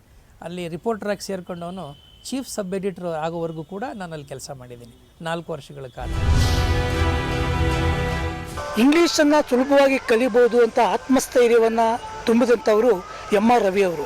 ಯಾಕೆಂತಂದರೆ ಅವರು ಇಂಗ್ಲೀಷಲ್ಲಿ ತುಂಬ ಪ್ರಬುದ್ಧಮಾನರಾಗಿದ್ದರು ಮತ್ತು ಇಂಗ್ಲೀಷ್ ಭಾಷೆಯಲ್ಲಿ ಸುದ್ದಿಗಳನ್ನು ಬರೆಯುವಂಥದ್ದು, ಸಂಗ್ರಹಿಸುವಂಥದ್ದು ಅವರಿಗೆ ಒಂದು ಒಳ್ಳೆಯ ಕಲೆಗಾರಿಕೆ ಆಗಿತ್ತು ಅಂತ ಹೇಳಿದ್ರೆ ತಪ್ಪಾಗಲಿಕ್ಕಿಲ್ಲ. ಯಾಕೆಂತಂದರೆ ಸೃಜನಶೀಲ ಬರಹಗಾರರಾಗಿದ್ದರಿಂದ ಮತ್ತು ಅವರಿಗೆ ಯಾವ ಸುದ್ದಿಗಳನ್ನು ಯಾವ ರೀತಿ ಟ್ಯಾಕಲ್ ಮಾಡಬೇಕು, ಬರೀಬೇಕು, ವಿಶ್ಲೇಷಣೆ ಮಾಡಬೇಕು ಅನ್ನುವಂತಹ ಒಂದು ಜ್ಞಾನ ಅವರಿಗೆ ಕರಗತವಾಗಿ ಬಂದಿತ್ತು. ಜೊತೆಗೆ ನಮ್ಮಂತಹ ಪತ್ರಕರ್ತರು, ನಾವೆಲ್ಲ ಗ್ರಾಮೀಣ ಭಾಗದಿಂದ ಹೋದಂಥವರು ಮತ್ತು ನಾವೆಲ್ಲ ಸರ್ಕಾರಿ ಶಾಲೆಯಲ್ಲಿ ಓದಿದಂಥವರು. ಅವರು ಕೂಡ ಸರ್ಕಾರಿ ಶಾಲೆಯಲ್ಲಿ ಓದಿದ್ದು ಕೂಡ ಇಂಗ್ಲೀಷು ಪ್ರಬುದ್ಧಮಾನವಾಗಿ ಅವರು ಕಲ್ತಿದ್ರು. ಹೀಗಾಗಿ ಅವರು ಪ್ರತಿಯೊಂದು ಸುದ್ದಿಯನ್ನು ಕೂಡ ಯಾವ ರೀತಿ ಅವರು ಸಂಗ್ರಹಿಸಬೇಕು, ಒಬ್ಬ ವರದಿಗಾರನಿಂದ ಯಾವ ರೀತಿ ಸುದ್ದಿಯನ್ನು ಕಲೆಕ್ಟ್ ಮಾಡ್ಕೋಬೇಕು ಅನ್ನುವಂಥ ಚಾಕಚಕ್ಯತೆಯನ್ನು ಕಲ್ತಿದ್ರು. ನಾನು ಅಲ್ಲಿ ಹೋದ್ಮೇಲೆ ನನಗೆ ಅವರಿಂದ ಕಲ್ತದ್ದಂತೆ ಏನಂತಂದರೆ, ಇಂಗ್ಲೀಷು ಸುಲಭ, ಆದರೆ ನಮಗೆ ಒಂದು ಆತ್ಮಸ್ಥೈರ್ಯ ಇರಬೇಕು ಮತ್ತು ಆಸಕ್ತಿ ಇರಬೇಕು ಅನ್ನುವಂಥದ್ದನ್ನು ಕಲಿಸಿದಂಥವರು ನಮ್ಮ MR ರವಿ ಅವರು. ಸರ್, ಹಾಗೆ ನೀವು 1988ರಲ್ಲಿ ಪತ್ರಿಕೋದ್ಯಮಕ್ಕೂ, ಈಗ ಪತ್ರಿಕೋದ್ಯಮ ಬಹಳ ಬದಲಾವಣೆ ಆಗಿದೆ. ಈಗೆಲ್ಲ ಡಿಜಿಟಲ್ ಮಾಧ್ಯಮಗಳು ಬಂದಿವೆ. ಈ ಡಿಜಿಟಲ್ ಮಾಧ್ಯಮ ಅಂದು ಪತ್ರಿಕೋದ್ಯಮಕ್ಕೂ ಇಂದು ಪತ್ರಿಕೋದ್ಯಮ ವ್ಯತ್ಯಾಸಗಳದಾದರೆ, ಮತ್ತು ಪತ್ರಿಕೆಗಳಿಗಿರೋ ಪ್ರಿಂಟ್ ಮೀಡಿಯಾಗಿರೋ ಮಹತ್ವನ ಈಗ ಹೇಗಿದೆ, ಆಗೇಗಿತ್ತು? ಫಸ್ಟ್ ಆಫ್ ಆಲ್ ನನಗೆ ಕಂಪ್ಯಾರಿಸನ್ನೇ ಅದು ಅಷ್ಟೊಂದು ಫೇರ್ ಅಂತ ಅನಿಸೋದಿಲ್ಲ. ಏಕೆಂದರೆ ಆ ಕಾಲಘಟ್ಟ ಆಗಿತ್ತು. ಆ ಕಾಲಘಟ್ಟದಲ್ಲಿ ನಿಮಗೆ ಎಲೆಕ್ಟ್ರಾನಿಕ್ ಮೀಡಿಯಾ ಇರಲಿಲ್ಲ. ಇದ್ರೂ ಕೂಡ ಎಲ್ಲೋ ದೂರದರ್ಶನದವರು ಇತ್ತು. ಅದು ಎಂಟರ್ಟೈನ್ಮೆಂಟ್ ಚಾನಲ್ಗಳಾಗಿತ್ತೆ, ನ್ಯೂಸ್ ಚಾನಲ್ಸ್ಗಳಾಗಿ ಬಂದಿರಲಿಲ್ಲ, ನಂಬರ್ 1. ಆಮೇಲೆ ಸೋಷಿಯಲ್ ಮೀಡಿಯಾ ಪ್ರೆಸೆನ್ಸೇ ಇರಲಿಲ್ಲಲ್ಲ. ಸೋಷಿಯಲ್ ಮೀಡಿಯಾ ಇಲ್ಲದೆ ಇರುವಾಗ ಜನರು ಬಹುತೇಕ ನೆಚ್ಕೊಂಡಿದ್ದೇನಪ್ಪ ಅಂದರೆ ಪ್ರಿಂಟ್ ಮೀಡಿಯಾ. ಆಮೇಲೆ ಪ್ರಿಂಟ್ ಮೀಡಿಯಾ ಎಷ್ಟು ಮಟ್ಟಿಗಿತ್ತು ಅಂತಂದರೆ, ನಮ್ಮ ದಿನನಿತ್ಯ ಪ್ರಾರಂಭ ಆಗ್ತಿದ್ದೇ ಒಂದು ಪತ್ರಿಕೆ ಮೂಲಕ. ಆ ಪತ್ರಿಕೆ ಬಿಟ್ಟರೆ ಇನ್ನು ಇಡೀ ನಗರದ, ರಾಜ್ಯದ, ಜಿಲ್ಲೆಯ ಎಲ್ಲ ಪ್ರಚಲಿತ ವಿದ್ಯಮಾನಗಳು ನಮ್ಗೆ ಗೊತ್ತಾಗ್ತಾ ಇದ್ದಿದೆ ಪತ್ರಿಕೆ ಮೂಲಕ. ಅಷ್ಟು ಮಾತ್ರ ಅಲ್ಲ, ಈ ಸ್ಥಳೀಯ ಪತ್ರಿಕೆಗಳು ಎಷ್ಟು ಪ್ರಭಾವ ಬೀರ್ತಾ ಇದ್ವು ಅಂದರೆ, even in terms of taking decisions, policy ಡಿಸಿಷನ್ಸ್ಗಳು, ಜಿಲ್ಲಾ ಮಟ್ಟದ ಅಧಿಕಾರಿಗಳು, ಜಿಲ್ಲೆಗೆ ಬರ್ತಕ್ಕಂಥ ನಮ್ಮ ಮಂತ್ರಿಗಳು, ಸರ್ಕಾರದ ಮೇಲೆ ಭಾಳ ದೊಡ್ಡ ಪ್ರಭಾವ ಬೀರ್ತಾ ಇತ್ತು. ಸೊ ಹಾಗಾಗಿ ಆಗ ಇವೆಲ್ಲ in the absence of social media, electronic media, print media was always dominating, number 1. ಇನ್ನೊಂದು ನನಗೆ ವೈಯಕ್ತಿಕವಾಗಿ ಅನಿಸೋದು, ಇವತ್ತು ಎಷ್ಟೇ ಪ್ರಿಂಟ್ ಮೀಡಿಯಾ ಮತ್ತು ಸೋಷಿಯಲ್ ಮೀಡಿಯಾ ಬೆಳೆದಿದ್ದರೂ ಕೂಡ ಇವತ್ತಿಗೂ ಆ ಪೇಪರ್ನ ಸ್ಪರ್ಶ ಮಾಡಿ ಅಕ್ಷರವನ್ನು ನೀವು ಓದಿ ಮನನ ಮಾಡ್ಕೊಳ್ಳೋದಿದೆಯಲ್ಲ, ಅದರೊಳಗೆ ಸಿಗತಕ್ಕಂಥ ತೃಪ್ತಿ ಇದೆಯಲ್ಲ ಅಥವಾ ಸಮಾಧಾನ ಇದೆಯಲ್ಲ, ಪ್ರಾಯಶಃ ನನಗೆ ವಿಜುವಲ್ ಮೀಡಿಯಲ್ಲಿ ಇವತ್ತಿಗೂ ಸಿಕ್ಕಿಲ್ಲ. ಅದೇನಿದ್ರು ನಿಮಗೆ ಒಂಥರ ಈ ಸೂಪರ್ಫಿಷಿಯಲ್ ಆಗಿ ಅನಿಸ್ಬಿಡುತ್ತೆ. ಆಮೇಲೆ ಈ ಕಿವಿಲಿ ಸುದ್ದಿ ಕೇಳಿ ಈ ಕಿವಿಲಿ ಹೊಟ್ಟೋಗುತ್ತೆ, ಅಂತರ್ಗತ ಆಗೋದಿಲ್ಲ. ನಿಮಗೆ ಅಂತರ್ಗತ ಆಗಬೇಕು ಮತ್ತು ನಿಮಗೆ ಆ ಒಂದು ವಿಷಯ ಮನವರಿಕೆ ಆಗಿ ಅದ್ರ ಮೇಲೆ ನೀವು ಕೂಡ ಒಂದಷ್ಟು ವಿಚಾರ ಮಾಡಿ ವ್ಯಾಲ್ಯೂ ಅಡಿಷನ್ ಮಾಡಬೇಕು ಅಂದರೆ ಅದು ಬಹುಶಃ ಪ್ರಿಂಟ್ ಮೀಡಿಯಾದಿಂದ ಮಾತ್ರ ಸಾಧ್ಯ ಅಂತ ಅನಿಸುತ್ತೆ. ಆರಂಭದಲ್ಲೇ ಪತ್ರಕರ್ತರಾಗಿ ವೃತ್ತಿಯನ್ನು ಪ್ರಾರಂಭ ಮಾಡಿ ನಂತರ ತಾವು ಉಪನ್ಯಾಸಕ ವೃತ್ತಿಗೆ ಹೋಗ್ತೀರಾ. ಅದು ಉಪನ್ಯಾಸಕ ವೃತ್ತಿ ಪ್ರಾರಂಭವಾಗಿದ್ದು ಚಿಂತಾಮಣಿಯಲ್ಲಿ, ನಂತರ ಬೈಲಹೊಂಗಲವರೆಗೂ ಹೋಗುತ್ತೆ.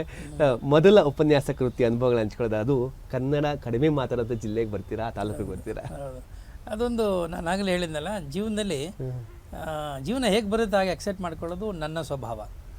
ಅದು ಭಾಳ ಒಳ್ಳೆಯ ಗುಣ ಅಂತ ನನಗೆ ಈಗಾಗಲೇ ಪ್ರೂವ್ ಆಗೋಗ್ಬಿಟ್ಟಿದೆ. ಪತ್ರಕರ್ತನಾಗಿ 3-4 ವರ್ಷ ಕೆಲಸ ಮಾಡಿದ ಮೇಲೆ ನನಗೊಂದು ಸರ್ಕಾರಿ ಹುದ್ದೆ ಅಗತ್ಯ ಇತ್ತು. ಸರ್ಕಾರಿ ಹುದ್ದೆ ನಿಮಗೆ ಗೊತ್ತು, ಅಟ್ಲೀಸ್ಟ್ ನಮಗೆ ರೆಗ್ಯುಲರ್ ಸಂಬಳ ಬರುತ್ತೆ. ನಮ್ಮ ಅಪ್ಪನೂ ಸರ್ಕಾರಿ ಹುದ್ದೆಯಲ್ಲಿ ಇದ್ದಿದ್ದರಿಂದ ಸರಿ, ಹಾಗಾಗಿ KPSCಗೆ ನಾನು ಬರೀಬೇಕಾಯಿತು. KPSCಗೆ ಬರೆದು ಸೆಲೆಕ್ಷನ್ ಆಯಿತು ಲೆಕ್ಚರರ್ ಆಗಿ. ಲೆಕ್ಚರರ್ ಸಬ್ಜೆಕ್ಟ್ ಹಿಸ್ಟ್ರಿನಲ್ಲೇ ನಾನು ಸೆಲೆಕ್ಷನ್ ಆದೆ. ಸೆಲೆಕ್ಷನ್ ಆದಮೇಲೆ ನನಗೆ ಪೋಸ್ಟಿಂಗ್ಸ್ ಕೊಡಬೇಕಾಯಿತು. ಪೋಸ್ಟಿಂಗ್ಸ್ ಕೊಟ್ಟಾಗ ನೋಡಿದ್ರೆ ಆಗ ಕೋಲಾರ ಜಿಲ್ಲೆಯ ಚಿಂತಾಮಣಿ ತಾಲೂಕು ಅಂತ ಕೊಟ್ಟರು. ಈಗ ಕೋಲಾರ ಜಿಲ್ಲೆ ಈಗ ಅದು ಚಿಕ್ಕಬಳ್ಳಾಪುರ ಜಿಲ್ಲೆಗೆ ಸೇರಿಕೊಂಡಿದೆ. ಆಗ ಕೋಲಾರ ಜಿಲ್ಲೆ ಅನ್ಡಿವೈಡೆಡ್ ಕೋಲಾರ ಡಿಸ್ಟ್ರಿಕ್ಟ್, ಅವಿಭಜಿತ ಕೋಲಾರ ಜಿಲ್ಲೆ. ನಾವು ಮೈಸೂರಲ್ಲೇ ಹುಟ್ಟಿ ಬೆಳೆದು ವಿದ್ಯೆ ಎಲ್ಲವನ್ನೂ ಕೂಡ ಎಜುಕೇಷನ್ ಎಲ್ಲ ಮೈಸೂರಲ್ಲೇ ಮಾಡಿದವರು ಮೈಸೂರು ಬಿಟ್ಟು ಹೋಗ್ಬೇಕಲ್ಲ. ಅದು 1992. ಆಗ ತಾನೇ ನಿಮಗೆಲ್ಲ ಗೊತ್ತಿದ್ದು, ನಮ್ಮ ದೇಶದಲ್ಲಿ ಅಯೋಧ್ಯೆ ಗಲಾಟೆ ಮುಗಿದ ನಂತರದಲ್ಲಿ ನಮ್ಗೆ ಆರ್ಡರ್ ಇಶ್ಯೂ ಮಾಡಿ, ಬಾಬ್ರಿ ಮಸ್ಜಿದ್ ಅಯೋಧ್ಯೆ ಗಲಾಟೆ ಆದಮೇಲೆ. ಸರಿ, ಮೈಸೂರಿಂದ ನಾವು ಬೇರೆ ಊರಿಗೆ ಹೋಗ್ಬೇಕು ಅಂತ ಯಾವತ್ತೂ ಕಲ್ಪಿಸ್ಕೊಂಡೇ ಇರಲಿಲ್ಲ. ಅದು ಟೌನ್ಗೆ ಹೋಗ್ಬೇಕಲ್ಲ, ಮೈಸೂರು ನಗರದಿಂದ ಹುಟ್ಟಿ ಇದಿಲ್ಲ, ಸರ್ಕಾರಿ ಕೆಲಸ ಹೋಗಬೇಕು, ಬಂದೆ. ಅದು ಕೂಡ ಅಗೇನ್ ನನ್ನ ಟೀಚಿಂಗ್ ಅನ್ನೋದು ಕೂಡ ನನ್ನ ಆಯ್ಕೆ ಆಗಿರಲಿಲ್ಲ, ಸರ್ಕಾರಿ ಕೆಲಸ ಬೇಕಾಗಿತ್ತು. ಬಂದರೆ ಚಿಂತಾಮಣಿ ತಾಲೂಕಿನ ಡಿಗ್ರಿ ಕಾಲೇಜಿನಲ್ಲಿ ನೋಡಿದ್ರೆ ಅಲ್ಲಿ ಕನ್ನಡ ಅಷ್ಟೊಂದು ಇರಲಿಲ್ಲ, ಎಲ್ಲ ಸ್ವಲ್ಪ ತೆಲುಗುಮಯವಾಗೇ ಇತ್ತು. ಆಮೇಲೆ ವಿದ್ಯಾರ್ಥಿಗಳ ಜೊತೆ ನಾನು ಸಂಪರ್ಕ ಮಾಡಿ ವಿದ್ಯಾರ್ಥಿ ಜೊತೆಯಲ್ಲಿ ಮಾತಾಡೋಕ್ಕೆ ಶುರು ಮಾಡಿದರೆ ಅವ್ರಿಗೂ ಕನ್ನಡ ಅಷ್ಟೊಂದು ಸ್ಪಷ್ಟತೆ ಇರ್ತಿರಲಿಲ್ಲ.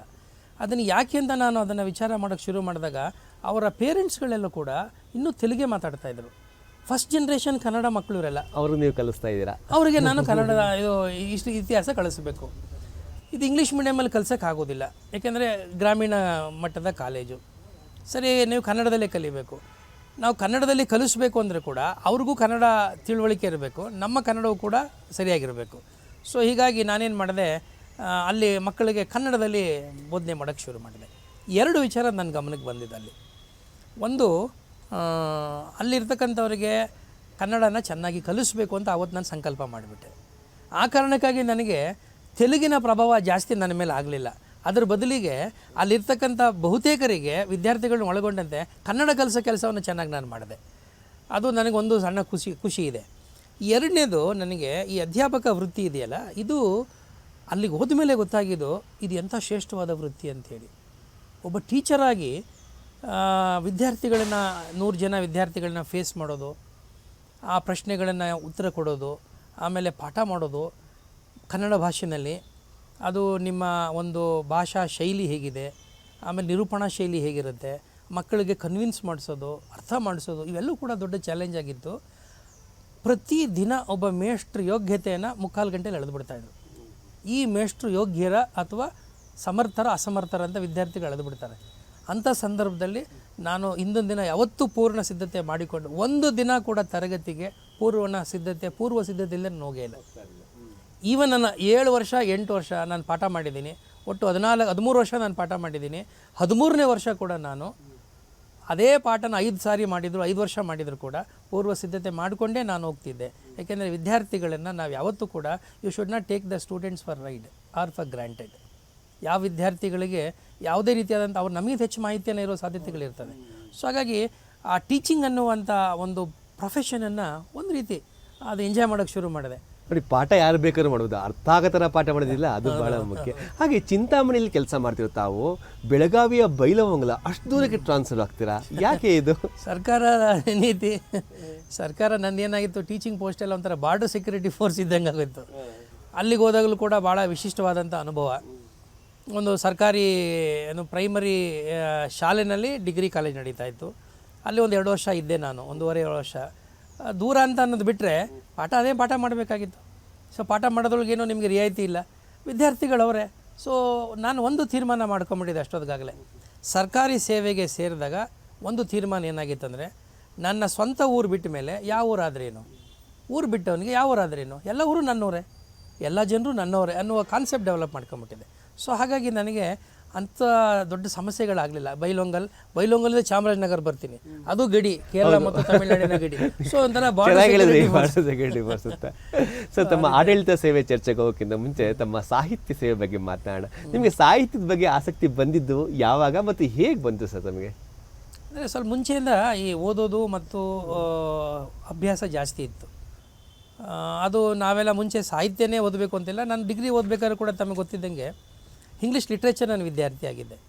ಸೊ ಇಂಗ್ಲೀಷ್ ಲಿಟ್ರೇಚರ್ ನಾನು ಕಲ್ತಿದ್ರಿಂದ, ಓದೋದ್ರಿಂದ ಸಹಜವಾಗಿಯೇ ಇಂಗ್ಲೀಷ್ ಸಾಹಿತ್ಯ ಮತ್ತು ಕನ್ನಡ ಸಾಹಿತ್ಯ ಹೆಚ್ಚು ಆಪ್ತವಾಗೋಕ್ಕೆ ಪ್ರಾರಂಭ ಆಗಿತ್ತು. ಡಿಗ್ರಿ ಓದುವಾಗಲೇ ಭಾಳಷ್ಟು ಕಾದಂಬರಿಗಳೆಲ್ಲ ಓದ್ಕೊಂಡ್ಬಿಟ್ಟಿದ್ದು, ಭಾಳಷ್ಟು ನಾಟಕಗಳೆಲ್ಲ ಓದ್ಕೊಂಡಿದ್ದೆ. ಸೊ ಹಾಗಾಗಿ ಅದ್ರ ಜೊತೆಯಲ್ಲಿ ಈ ಆಟೋಬಯೋಗ್ರಫೀಸ್ ಜಾಸ್ತಿ ಓದೋದು, ಬಯೋಗ್ರಫೀಸ್ ಜಾಸ್ತಿ ಓದೋದು, ಈ ಮಹಾತ್ಮರ ಒಂದು ಅವರ ಜೀವನ ಚರಿತ್ರೆಗಳ ಬಗ್ಗೆ ಹೆಚ್ಚು ಗಮನ ಹರಿಸೋದು, ಇಂಥದ್ದು ಹೆಚ್ಚಾಗಿ ಓದೋಕ್ಕೆ ಶುರು ಮಾಡ್ತಾಯಿದ್ದೆ. ಆಮೇಲೆ ನನಗೆ ಅವಕಾಶ ಸಿಕ್ಕಿದಾಗ ನಾನು ನನ್ನದೇ ಆದ ರೀತಿಯಲ್ಲಿ ಒಂದಷ್ಟು ಬರವಣಿಗೆ ಮಾಡೋದು, ಆಮೇಲೆ ಒಂದಷ್ಟು ನಾನೇನು ಓದಿರ್ತೀನಲ್ಲ, ನನಗೇನು ಅನ್ಸೋಕ್ಕೆ ಶುರು ಆಯಿತು ಅಂದರೆ, ನಾನು ಏನೆಲ್ಲ ಓದಿದ್ದೀನಿ, ನನ್ನದೇನು ಜ್ಞಾನ ಇದೆ ಅದು ಈ ಸಮಾಜ ಕೊಟ್ಟಿರೋದು. ಸಮಾಜ ಕೊಟ್ಟಿರೋ ಜ್ಞಾನವನ್ನು ವಾಪಸ್ಸು ಸಮಾಜಕ್ಕೆ ಕೊಡಬೇಕು. ಕೆರೆಯ ನೀರನ್ನು ಕೆರೆಗೆ ಚೆಲ್ಲಿ ಅನ್ನುವಂಥ ಹಿಂದೆ ನಮ್ಮ ಪೂರ್ವಿಕರ ಒಂದು ಸಿದ್ಧಾಂತ, ಎಂಥ ದೊಡ್ಡ ತತ್ವ ನೋಡಿ ಅದು. ನಾನು ಎಲ್ಲವನ್ನೂ ಈ ಸಮಾಜದಿಂದ ಪಡ್ಕೊಂಡಿದ್ದೀನಿ. ನನ್ನ ಜ್ಞಾನ, ನನ್ನ ವಿಜ್ಞಾನ, ನನ್ನ ಅರಿವು, ನನ್ನ ಅನುಭವ, ನನ್ನ ಎಲ್ಲವೂ ಕೂಡ ಈ ಸಮಾಜ ಕೊಟ್ಟಿದೆ. ನೀನೇನು ತಿಳ್ಕೊಂಡಿದ್ದೀಯಲ್ಲ, ನಿನ್ನಲ್ಲಿ ಒಂದಷ್ಟು ಜ್ಞಾನ ಅಂತಿದೆ, ನಿನ್ನ ಒಂದಷ್ಟು ಅನುಭವಗಳಿದೆ, ಅದು ವಿಶಿಷ್ಟವಾದ್ದಿರ್ಬೋದು, ವಿಶೇಷವಾದ್ದಿರ್ಬೋದು. ಈ ಅನುಭವ ನಿನ್ನೊಂದಿಗೆ ಸಾಯಬಾರ್ದು.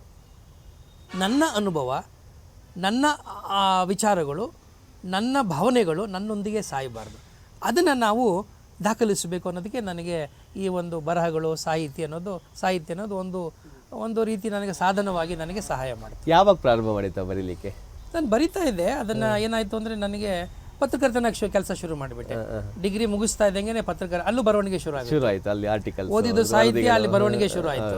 ಅದು ಪ್ರತಿನಿತ್ಯ ಅಲ್ಲಿ ಬರವಣಿಗೆ ಮಾಡಲೇಬೇಕು ನೀವು. ಅದು ಇಂಗ್ಲೀಷ್ನಲ್ಲಿ ಮಾಡ್ತಾ ಇದೆ. ಅದು ನಿಮಗೆ ಜರ್ನಲಿಸಮ್ ಅಂದರೆ ಸಾಮಾನ್ಯವಾಗಿ ಕೇಳಿರಬೇಕು. ವಾಟ್ ಈಸ್ ಜರ್ನಲಿಸಮ್ ಅಂದರೆ, journalism is also literature but written in hurry ಅಂತ ಹೇಳ್ತಾರೆ. ಪತ್ರಿಕೋದ್ಯಮ ಏನು, ಅದು ಸಾಹಿತ್ಯವೇ, ಆದರೆ ಅವಸರದಲ್ಲಿ ಬರೋ ಸಾಹಿತ್ಯ. ಸೊ ಹಾಗಾಗಿ ನಾವು we are always racing against time. ನಮಗೆ ಒಂದು ಡೆಡ್ಲೈನ್ ಕೊಟ್ಬಿಡ್ತಾಯಿದ್ರು, ಆ ಡೆಡ್ಲೈನಲ್ಲೇ ಮುಗಿಸ್ಬೇಕು. ಆಮೇಲೆ ಒಂದು ಏನಾದ್ರು ವರದಿ ಬಂದರೆ ಆ ವರದಿಗೆ ಇದೇ ರೀತಿಯಲ್ಲಿ ಬರೀಬೇಕು ಅನ್ನೋ ಒಂದು ಚೌಕಟ್ಟಿರ್ತಾಯಿತ್ತು. ಸೊ ಬರಿತಾಯಿದ್ವು. ಸೊ ಬರವಣಿಗೆ ನನ್ನ ಜೊತೆಯಲ್ಲೇ ಬಂದುಬಿಡ್ತು.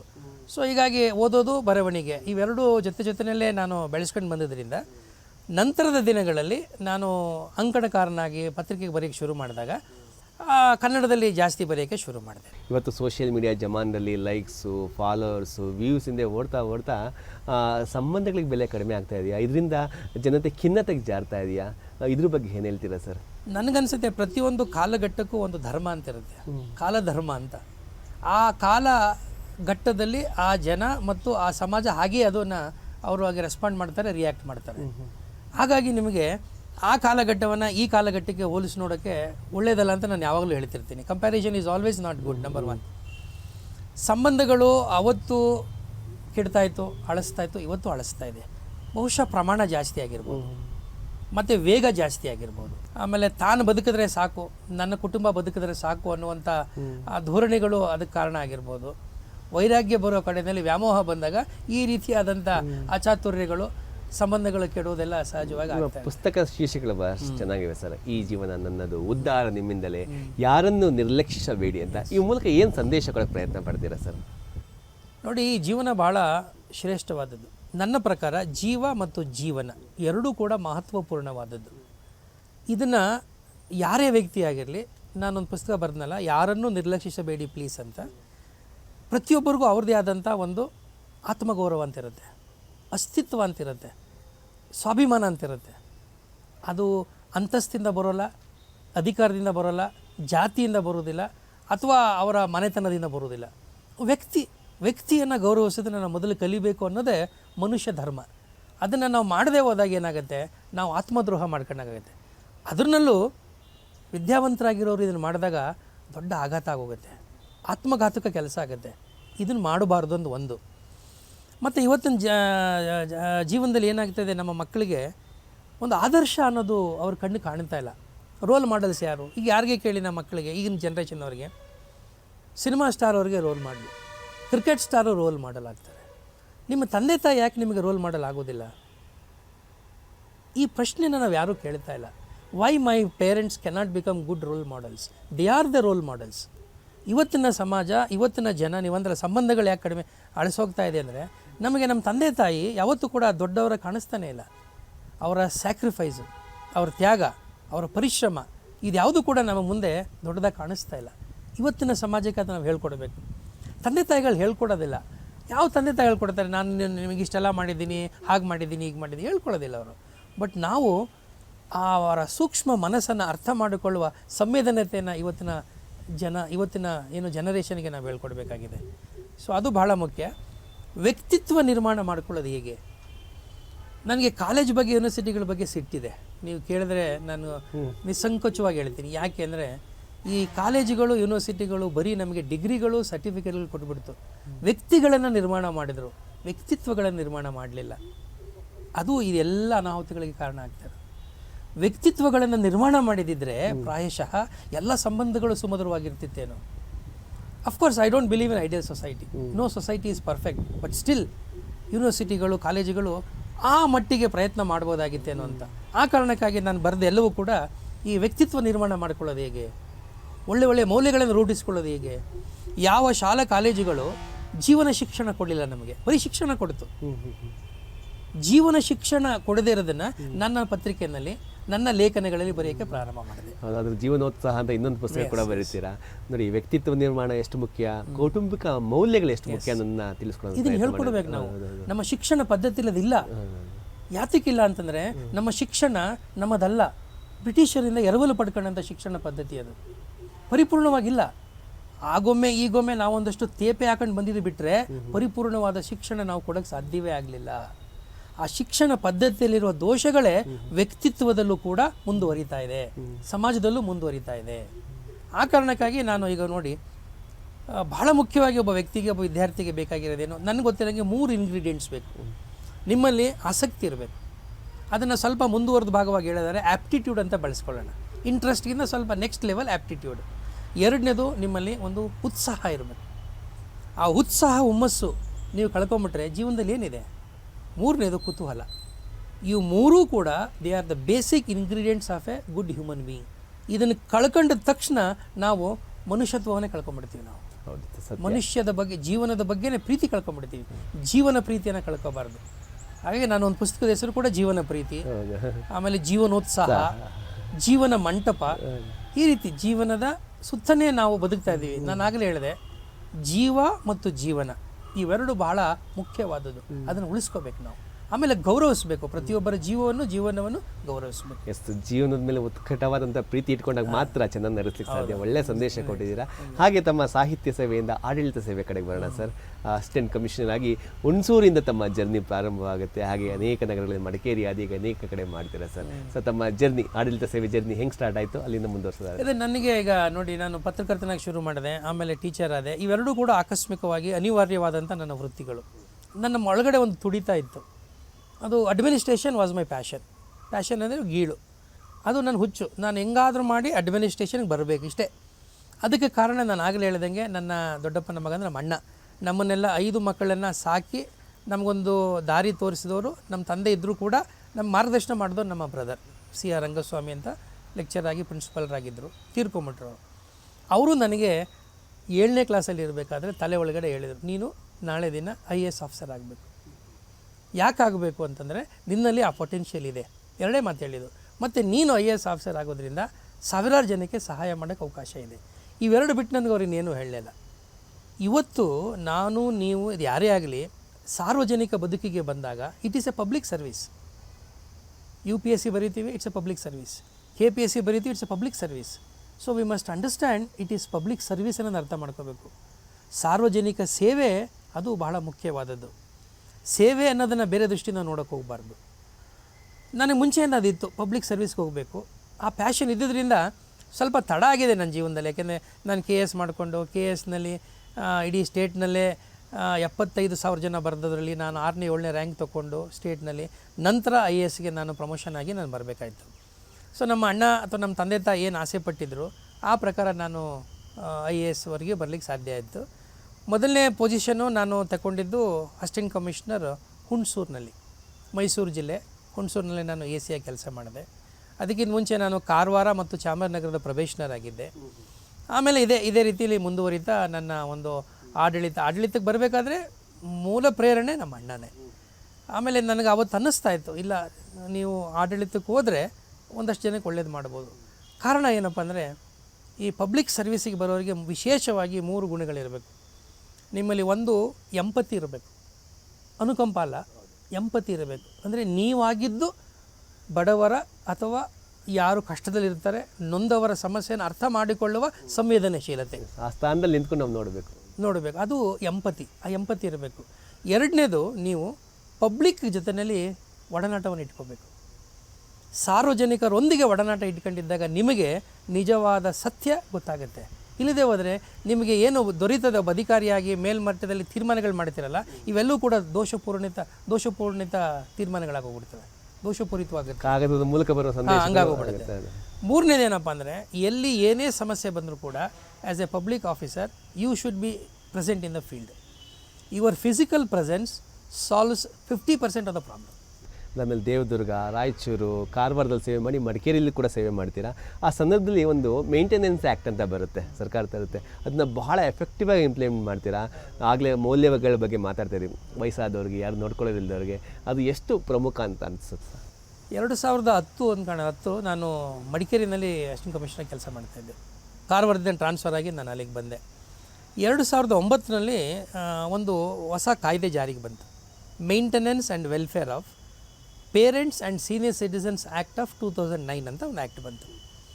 ಆ ಆ್ಯಕ್ಟನ್ನು ಇಂಪ್ಲಿಮೆಂಟ್ ಮಾಡಬೇಕಾಗಿತ್ತು. ಅಸಿಸ್ಟೆಂಟ್ ಕಮಿಷನರು ಅದಕ್ಕೆ ಕಾಂಪಿಟೆಂಟ್ ಅಥಾರಿಟಿ, ಸಕ್ಷಮ ಪ್ರಾಧಿಕಾರ ಅಸಿಸ್ಟೆಂಟ್ ಕಮಿಷನರ್ ಆಗಿದ್ದರು. ಸೊ ಕೊಡಗಿನಲ್ಲಿ ಸ್ವಲ್ಪ ಈ ಹಿರಿಯ ನಾಗರಿಕರು ಭಾಳ ಆ್ಯಕ್ಟಿವ್ ಆಗಿದ್ದಂಥ ಒಂದು ವರ್ಗ ಇತ್ತು, ಒಂದು ಗ್ರೂಪ್. ಅವರು ಬಂದು ನನಗೆ ಅಪ್ರೋಚ್ ಮಾಡಿದ್ರು, ಸರ್ ಈ ಥರ ಈ ಸಮಸ್ಯೆಗಳಿದೆ, ಇದನ್ನು ನೀವು ಅಡ್ಮಿಟ್ ಮಾಡಿಕೊಂಡು ಹಿಯರ್ ಮಾಡಬೇಕು ಅಂತ. ಅಲ್ಲಿ ನಾನು ಹಿಯರ್ ಮಾಡೋಕ್ಕೆ ಶುರು ಮಾಡಿದಾಗ ಈ ತಂದೆ ತಾಯಿಗಳನ್ನು ಬಿಟ್ಟು ಹೋಗ್ಬಿಡೋದು, ಅವ್ರನ್ನ ವೃದ್ಧಾಶ್ರಮಕ್ಕೆ ಸೇರಿಸ್ಬಿಡೋದು, ವಯಸ್ಸಾಗಿರೋರ ಬಗ್ಗೆ ಉಪೇಕ್ಷೆ ಮಾಡೋದು, ಸ್ವಂತ ಮಕ್ಕಳೇ ಅವರಿಂದ ಬೇಕಾದಂಥ ಎಲ್ಲ ಅನುಕೂಲಗಳನ್ನು ಆಸ್ತಿಯನ್ನು ಪಡ್ಕೊಳ್ಳೋದು, ಆದರೆ ಅವ್ರನ್ನ ನೋಡಿಕೊಳ್ಳುವಂಥ ಯೋಗಕ್ಷೇಮ ಮಾಡ್ತಕ್ಕಂಥ ಕೆಲಸದಲ್ಲಿ ಅವರು ಬಹಳಷ್ಟು ನಿರ್ಲಕ್ಷ್ಯ ಮಾಡ್ತಾಯಿದ್ರು. ಈ ಥರ ಕೇಸಸ್ಸು ಜಾಸ್ತಿ ಬರೋಕ್ಕೆ ಶುರು ಆಯಿತು. ಆಗ ನನಗನ್ನಿಸುತ್ತು, it is a great opportunity, ನಾವು ಈ ಒಂದು ಅವಕಾಶವನ್ನು ಬಳಸ್ಕೊಂಡು ಹಿರಿಯ ನಾಗರಿಕರಿಗೆ, ವೃದ್ಧರಿಗೆ ಒಂದು ಸಹಾಯಕ್ಕೆ ನಿಲ್ಲಬೇಕು ಅಂತ ಅಂದ್ಕೊಂಡಾಗ ಈ ಆ್ಯಕ್ಟನ್ನು ಬಳಸ್ಕೊಂಡು ಸುಮಾರು ಒಂದು 10-16 ಕೇಸಸ್ನ ನಾವು ಡಿಸೈಡ್ ಮಾಡಿ 16 ಕೇಸ್ ಒಂದು ಕಾಣುತ್ತೆ. ಮೇಂಟೆನೆನ್ಸ್ನ ತಂದೆ ತಾಯಿ ಕೊಡಬೇಕು. ಮಗ ಆಗಿದ್ದರೆ ಅಥವಾ ಸೊಸೆ ಆಗಿದ್ದರೆ, ಮಗಳಾಗಿದ್ದರೆ, ನಿಮ್ಮ ತಂದೆ ವಯಸ್ಸಾಗಿದ್ದರೆ, ತಾಯಿ ವಯಸ್ಸಾಗಿದ್ದರೆ, ಅವರನ್ನು ನೀವು ವಯಸ್ಸಿನ ಕಾಲದಲ್ಲಿ ವೃದ್ಧಾಪ್ಯದಲ್ಲಿ ನೋಡ್ಕೊಳ್ಬೇಕು ಅನ್ನುವಂಥ ಒಂದು ಆರ್ಡರನ್ನು ಪಾಸ್ ಮಾಡಿ, ಜಡ್ಜ್ಮೆಂಟನ್ನು ಪಾಸ್ ಮಾಡಿ ಹಿರಿಯರ ಒಂದು ಸಹಕಾರಕ್ಕೆ ಬರುವಂಥ ಸಾಧ್ಯವಾಯಿತು. ಎಸ್, ದಕ್ಷಿಣ ಕನ್ನಡ ಜಿಲ್ಲೆಯ CEO ಆಗಿದ್ದಾಗ ತಮಗೆ 2 ರಾಷ್ಟ್ರ ಪ್ರಶಸ್ತಿಗಳು ಬರುತ್ತೆ ಸರ್. ಮತ್ತು ಅಲ್ಲಿ ಕುಡಿಯೋ ನೀರಿನ ಅಭಾವ ಇದ್ದಾಗ 1000 ವೆಂಟೆಡ್ ಡ್ಯಾಮ್ಸ್ನ ನಿರ್ಮಾಣ ಮಾಡ್ತೀರಾ, ಶುಚಿತ್ವಕ್ಕೆ ಆದ್ಯತೆ ಕೊಡ್ತೀರಾ. ಅಲ್ಲಿ ಮಾಡಿದಂಥ ಸೇವೆಗಳ ಬಗ್ಗೆ ಮಾತನಾಡೋದಲ್ಲ ಸರ್. ದಕ್ಷಿಣ ಕನ್ನಡದಲ್ಲಿ ನಾನು CEO ಆಗಿದ್ದಾಗ ಅದು ಭಾಳ ವಿಶೇಷವಾದಂಥ ಒಂದು ಅನುಭವ. ನಾನು ಪ್ರತಿ ಜಿಲ್ಲೆ 18 ಜಿಲ್ಲೆಯಲ್ಲಿ ಕೆಲಸ ಮಾಡಿದ್ದೀನಿ. ಕರ್ನಾಟಕ ರಾಜ್ಯದ ಪ್ರತಿ ಜಿಲ್ಲೆಯಲ್ಲೂ ಕೂಡ ಒಂದಲ್ಲ ಒಂದು ಹೊಸ ವಿಚಾರಗಳನ್ನು ಕಲ್ತ್ಕೊಂಡ್ಬಂದಿದ್ದೀನಿ. ಯಾಕೆಂದರೆ ಆ ಜಿಲ್ಲೆಯಲ್ಲಿ ಒಂದು ಆ ರೀತಿಯ ವೈಶಿಷ್ಟ್ಯತೆಗಳಿರ್ತದೆ. ದಕ್ಷಿಣ ಕನ್ನಡ ಜಿಲ್ಲೆಯಲ್ಲೂ ಕೂಡ ಕೆಲವಾರು ಹೊಸ ವಿಚಾರಗಳು ಕಲಿಯೋದು ನನಗೆ ಅವಕಾಶ ಆಯಿತು. ಜಿಲ್ಲಾ ಪಂಚಾಯತಿನ ಮುಖ್ಯ ಕಾರ್ಯನಿರ್ವಾಹಕ ಅಧಿಕಾರಿಯಾಗಿದ್ದಾಗ ಅಲ್ಲಿ ಒಂದು ವಿಶೇಷ ಏನಪ್ಪ ಅಂದರೆ, ನೀವು ಏನೇ ಹೊಸದನ್ನು ತನ್ನಿ, any innovative program will be accepted wholeheartedly by the people of Dakshina Kannada. ಒಬ್ಬ ಅಧಿಕಾರಿಯಲ್ಲಿ ಏನಾದ್ರು ಹೊಸ ಆಲೋಚನೆಗಳಿದ್ದರೆ, ಯುನೀಕ್ ಐಡಿಯಾಸ್ ಇದ್ದರೆ, ಇನ್ನೋವೇಟಿವ್ ಸ್ಕೀಮ್ಸ್ಗಳಿದ್ದರೆ, ಅದನ್ನು ನೀವು ಇಂಪ್ಲಿಮೆಂಟ್ ಮಾಡೋಕ್ಕೆ ಭಾಳ ಪ್ರಶಸ್ತವಾದಂಥ ಒಂದು ಜಿಲ್ಲೆ. ಅಲ್ಲಿ ನನಗೆ ಅನಿಸಿದ್ದು, ಅಲ್ಲಿ ಕೆಲಸ ಮಾಡುವಾಗ ಒಂದು ಸಾರಿ ಇದ್ದಕ್ಕಿದ್ದ ಹಾಗೆ ದಕ್ಷಿಣ ಕನ್ನಡ ಜಿಲ್ಲೆಯ ಒಂದು ತಾಲೂಕಿನಲ್ಲಿ ಬರ ಘೋಷಣೆ ಆಗುತ್ತೆ. ನಾನು ಹೋಗುವ ಹಿಂದಿನ ವರ್ಷ ಘೋಷಣೆ ಆಗುತ್ತೆ. ಕರಾವಳಿಯ ಜನಕ್ಕೆ ಅವರು ಫ್ಲಡ್ಸ್ ನೋಡಿ ಅಭ್ಯಾಸ, ಪ್ರವಾಹ ನೋಡಿ ಅಭ್ಯಾಸ. ಅವ್ರು ಯಾವತ್ತೂ ಬರ ಕಂಡವರಲ್ಲ. ಬರದ ಕಲ್ಪನೆ ಇಲ್ಲದಿರೋ ಜನಗಳಲ್ಲಿ ಬರ ನೀವು ಘೋಷಣೆ ಆದಾಗ ಅವ್ರ ಬದುಕು ಹೇಗಿರಬೇಕು ಯೋಚನೆ ಮಾಡಿ. ಸೊ ಇಂತಹ ಒಂದು ಸಂದರ್ಭದಲ್ಲಿ ನನಗೆ ಅನ್ನಿಸ್ತು, ಇಲ್ಲಿ ಇಷ್ಟೊಂದು ಯಥೇಚ್ಛವಾಗಿ ನೀರಿದೆ, ಬಟ್ ಬರ ನಿರ್ವಹಣೆ ಮಾಡೋದು ಹೇಗೆ? ಆವಾಗ ನಮಗೆ ಅನಿಸಿದ್ದೇನಪ್ಪ ಅಂತಂದರೆ, ಇಲ್ಲಿಯ ಆ ಬರ ನಿರ್ವಹಣೆಗಾಗಿ ಒಂದು ಕಾರ್ಯಕ್ರಮ ಮಾಡಬೇಕು ಅಂತ. ಕಾರ್ಯಕ್ರಮ ಹೇಗೆ ಮಾಡೋದು ಅಂತ ಯೋಚನೆ ಮಾಡಿದಾಗ, ಅಲ್ಲಿ ಇಳಿಜಾರಿನ ಪ್ರದೇಶ, ಬೆಟ್ಟ ಗುಡ್ಡಗಳಿಂದ ಮಳೆ ಬಂದಾಗ ಹರಿತಕ್ಕಂಥ ನೀರು ಅದೇನಾಗುತ್ತೆ, ಅಲ್ಲಿ ನೀರನ್ನು ಹಿಡ್ಕೊಳ್ಳುವಂಥ ಶಕ್ತಿ ಭೂಮಿಗಿಲ್ಲ. ಅದು ಲ್ಯಾಟ್ರೇಟ್ ಸಾಯಿಲ್ ಇರೋದ್ರಿಂದ ಮೇಲೆ ಗುಡ್ಡಗಳಿಂದ ಹರಿತಕ್ಕಂಥ ನೀರೆಲ್ಲವೂ ಕೂಡ ಸಂಪೂರ್ಣವಾಗಿ ಅದು ಸಮುದ್ರ ಸೇರಿಬಿಡ್ತದೆ. ಸಮುದ್ರ ಸೇರುವ ನೀರನ್ನು ರಕ್ಷಣೆ ಮಾಡೋದು ಹೇಗೆ ಅನ್ನೋದು ಭಾಳ ಮುಖ್ಯವಾದ ಉದ್ದೇಶ ಆಗಿತ್ತು. ಈ ಉದ್ದೇಶದ ಹಿನ್ನೆಲೆಯಲ್ಲಿ ಬೆಟ್ಟ ಗುಡ್ಡಗಳಿಂದ ಹರಿತಕ್ಕಂಥ ನೀರನ್ನು ನಿಲ್ಲಿಸಬೇಕು, ನಿಲ್ಲಿಸಿದ ನೀರನ್ನು ಭೂಮಿನಲ್ಲಿ ಹಿಂಗಿಸಬೇಕು. ಈ ಕಾನ್ಸೆಪ್ಟ್ ಇಟ್ಕೊಂಡು ಅಲ್ಲಲ್ಲಿ ಏನು ಮಾಡೋದು, ಈ ಡ್ಯಾಮ್ಸ್ಗಳನ್ನು ನಿರ್ಮಾಣ ಮಾಡಿದರೆ ಹೇಗೆ ಅಂತ ಒಂದು ತೀರ್ಮಾನ ಮಾಡಿದ್ರು. ಆ ತೀರ್ಮಾನವೇ ಸುಮಾರು 1000 ಕಿಂಡಿ ಅಣೆಕಟ್ಟುಗಳ ನಿರ್ಮಾಣಕ್ಕೆ ಕಾರಣವಾಯಿತು. ಅದನ್ನು ಅಣೆಕಟ್ಟು ನಿರ್ಮಾಣದ ಒಂದು DPR ರೆಡಿ ಮಾಡಿದೆ. DPR ರೆಡಿ ಮಾಡಿದ ಮೇಲೆ ಸುಮಾರು ಒಂದು 50 ರಿಂದ 53 ಕೋಟಿ ಬೇಕಾಯಿತು. ಇದು ಸರ್ಕಾರಕ್ಕೆ ಕಳಿಸಿ ಸರ್ಕಾರದಿಂದ ಹಣ ಪಡಿಬೇಕು ಅಂದರೆ ಅದು ತಡ ಆಗುತ್ತೆ ಮತ್ತು ಅದು ದುಡ್ಡು ಸಿಗದೇನೂ ಇರಬಹುದು. ಸೊ ಈ ಹಿನ್ನೆಲೆಯಲ್ಲಿ ನನಗನ್ನಿಸ್ತು, ನರೇಗಾ ಒಂದು ಕಾರ್ಯಕ್ರಮ ಇತ್ತು, ನಿಮಗೆ ಗೊತ್ತು. ನರೇಗಾ ಅಂತಂದರೆ ನಮ್ಮ ಮನೆ ಒಳಗಡೆ ತಿಜೋರಿರೋ ದುಡ್ಡು ಅಂತ. ಆ ನರೇಗಾ ಬಳಸ್ಕೊಂಡು ಒಂದೊಂದು ಸ್ಕೀಮನ್ನು, ಒಂದೊಂದು ಕಿಂಡಿ ಅಣೆಕಟ್ಟನ್ನು ಕೇವಲ 5 ಲಕ್ಷದ ಒಳಗಡೆ ಪ್ಲ್ಯಾನ್ ಮಾಡಿ, ಡಿಸೈನ್ ಮಾಡಿ, ಲೋಕಲ್ ಟೆಕ್ನಾಲಜಿನ ಬಳಸ್ಕೊಂಡು ಮತ್ತು ನರೇಗಾಲಿರ್ತಕ್ಕಂಥ ಅವರ ಒಂದು ಮಾನವ ಶ್ರಮವನ್ನು ಬಳಸ್ಕೊಂಡು ಇಡೀ ನಮ್ಮ ದಕ್ಷಿಣ ಕನ್ನಡ ಜಿಲ್ಲೆಯಾದ್ಯಂತ 1000ಕ್ಕೂ ಹೆಚ್ಚು ಪ್ರತಿ ಗ್ರಾಮ ಪಂಚಾಯಿತಿಗೆ ಕನಿಷ್ಠ 5 ಕಿಂಡಿ ಅಣೆಕಟ್ಟುಗಳ ನಿರ್ಮಾಣ ಮಾಡಬೇಕು ಅಂತ ಟಾರ್ಗೆಟ್ ಕೊಟ್ಟು 1000 ಕಿಂಡಿ ಅಣೆಕಟ್ಟುಗಳನ್ನ ನಿರ್ಮಾಣ ಮಾಡೋದು. ಎಂಥ ಖುಷಿ ಆಗ್ತಾಯಿತ್ತು ಅಂತಂದರೆ, ಅಲ್ಲಿಗೆ ಹೋಗಿ ನಾನು ಜನಗಳ ಜೊತೆ ಇಂಟ್ರ್ಯಾಕ್ಟ್ ಮಾಡುವಾಗ ಅವ್ರು ಹೇಳ್ತಾಯಿದ್ರು, ನಾವು ಬಾಲ್ಯದಲ್ಲಿದ್ದಾಗ ನಮ್ಮ ಈ ಕಿಂಡಿ ಅಣೆಕಟ್ಟು ಅಂದರೆ ಇಲ್ಲಿ ನಮ್ಮ ನಾಲೆಗಳಲ್ಲಿ ನೀರು ನೋಡ್ತಾಯಿದ್ದೋ, ಇವತ್ತು ನಾಲೆ ತುಂಬ ನೀರು ತುಂಬಿದೆ, ನಮ್ಮ ಮಕ್ಕಳು ಪೇಟೆಯಿಂದ ಸಿಟಿಯಿಂದ ಬಂದ ಮಕ್ಕಳು ಈಗ ಈಜಾಡ್ತಾ ಇದ್ದಾರೆ ಅಂತ ಹಿರಿಯರು ಹೇಳುವಾಗ ಕಣ್ಣು ತುಂಬರೋದು. ಅಂದರೆ ಒಂದು ಜನಪರವಾದಂಥ ಕೆಲಸವನ್ನು ನೀವು ಮಾಡಿದಾಗ ಹೇಗೆ ಜನ ನಿಮ್ಮನ್ನು ಗೌರವಿಸ್ತಾರೆ ಮತ್ತು ಮಾನ್ಯತೆ ಮಾಡ್ತಾರೆ ಅನ್ನೋದು ಭಾಳ ಖುಷಿ. ಇವತ್ತಿಗೂ ನಾನು ಹೋದರೆ ದಕ್ಷಿಣ ಕನ್ನಡಕ್ಕೆ ಅಣೆಕಟ್ಟು ನೋಡ್ಕೊಂಬರ್ತೀನಿ. ಇವತ್ತಿಗೂ ಇದೆ, ಚೆನ್ನಾಗಿ ಆಗ್ತಾಯಿದೆ. ಆಮೇಲೆ ಅಣೆಕಟ್ಟು ನಿರ್ಮಾಣ ಮಾಡುವಾಗ ಲೋಕಲ್ ಟೆಕ್ನಾಲಜಿ ಬಳಸ್ಕೊಂಡಿದ್ದೀವಿ, ಅದು ನನಗೆ ಭಾಳ ಖುಷಿ ಆಗ್ತದೆ. 3-3.5 ಲಕ್ಷ, 4-5 ಲಕ್ಷದೊಳಗಡೆ ಮುಗಿಸಿದ್ದೀವಿ ಎಲ್ಲನೂ ಕೂಡ. ಅದಾದಮೇಲೆ ಚೆಲುವ ಚಾಮರಾಜನಗರಕ್ಕೆ ಬರ್ತೀರಾ. ಆದರೆ ಅಂಥ ಜಿಲ್ಲೆಗೆ ಬಂದಾಗ ಒಂದು ಮಹಾಮಾರಿ ವಕ್ರಿಸ್ಕೊಳ್ಳುತ್ತೆ, ಅದು ಕರೋನಾ. ಬಟ್ ಆ ಕರೋನಾ ಬಂದಾಗ ಎಷ್ಟು ಚೆನ್ನಾಗಿ ನಿಭಾಯಿಸ್ತೀರಾ ಅಂತ ಹೇಳಿದ್ರೆ, 147 ದಿನಗಳ ಕಾಲ ಚಾಮರಾಜನಗರದಲ್ಲಿ ಒಂದು ಕೇಸ್ ಇರೋದಿಲ್ಲ. ಹೇಗೆ ನಿಭಾಯಿಸೋಕ್ಕೆ ಸಾಧ್ಯ ಆಯಿತು ಸರ್? ಅದು ನಿಮಗೆ ಗೊತ್ತಿದೆ, ಕರೋನಾ ಅನ್ನೋದು ನೋಡಿ, ಆ ಕೋವಿಡ್ ಭಾಳ ದೊಡ್ಡ ಸಾಂಕ್ರಾಮಿಕವಾದಂಥ ಪ್ಯಾಂಡಮಿಕ್ ಬಂದಾಗ ಯಾರಿಗೂ ಅನುಭವ ಇರೋದು ಹೇಗೆ ಹ್ಯಾಂಡಲ್ ಮಾಡಬೇಕು ಅಂತ. ಆದರೆ ಇದ್ದಂಥ ಒಂದು ಅನುಭವನ, ಇರೋದಂಥ ರಿಸೋರ್ಸ್ನ ಬಳಸ್ಕೊಂಡು ನಾವು ಮಾಡಬೇಕಾಯಿತು.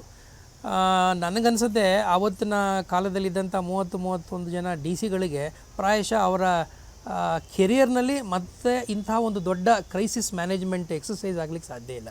ನೋಡಿ, ಚಾಮರಾಜನಗರ ಸುತ್ತ ಗಡಿ ಭಾಗ, ತಮಿಳುನಾಡು ಮತ್ತು ಕೇರಳ, ಅಲ್ಲೆಲ್ಲ ಕೊರೋನಾ ಕೇಸ್ಗಳಿದೆ. ಮೈಸೂರಿನಲ್ಲಿದೆ, ಮಳವಳ್ಳಿನಲ್ಲಿದೆ. ನಮ್ಮ ಜಿಲ್ಲೆ ಸುತ್ತುವರ್ಕೊಂಡಿರೋ ಸಣ್ಣ ಪುಟ್ಟ ಜಿಲ್ಲೆ.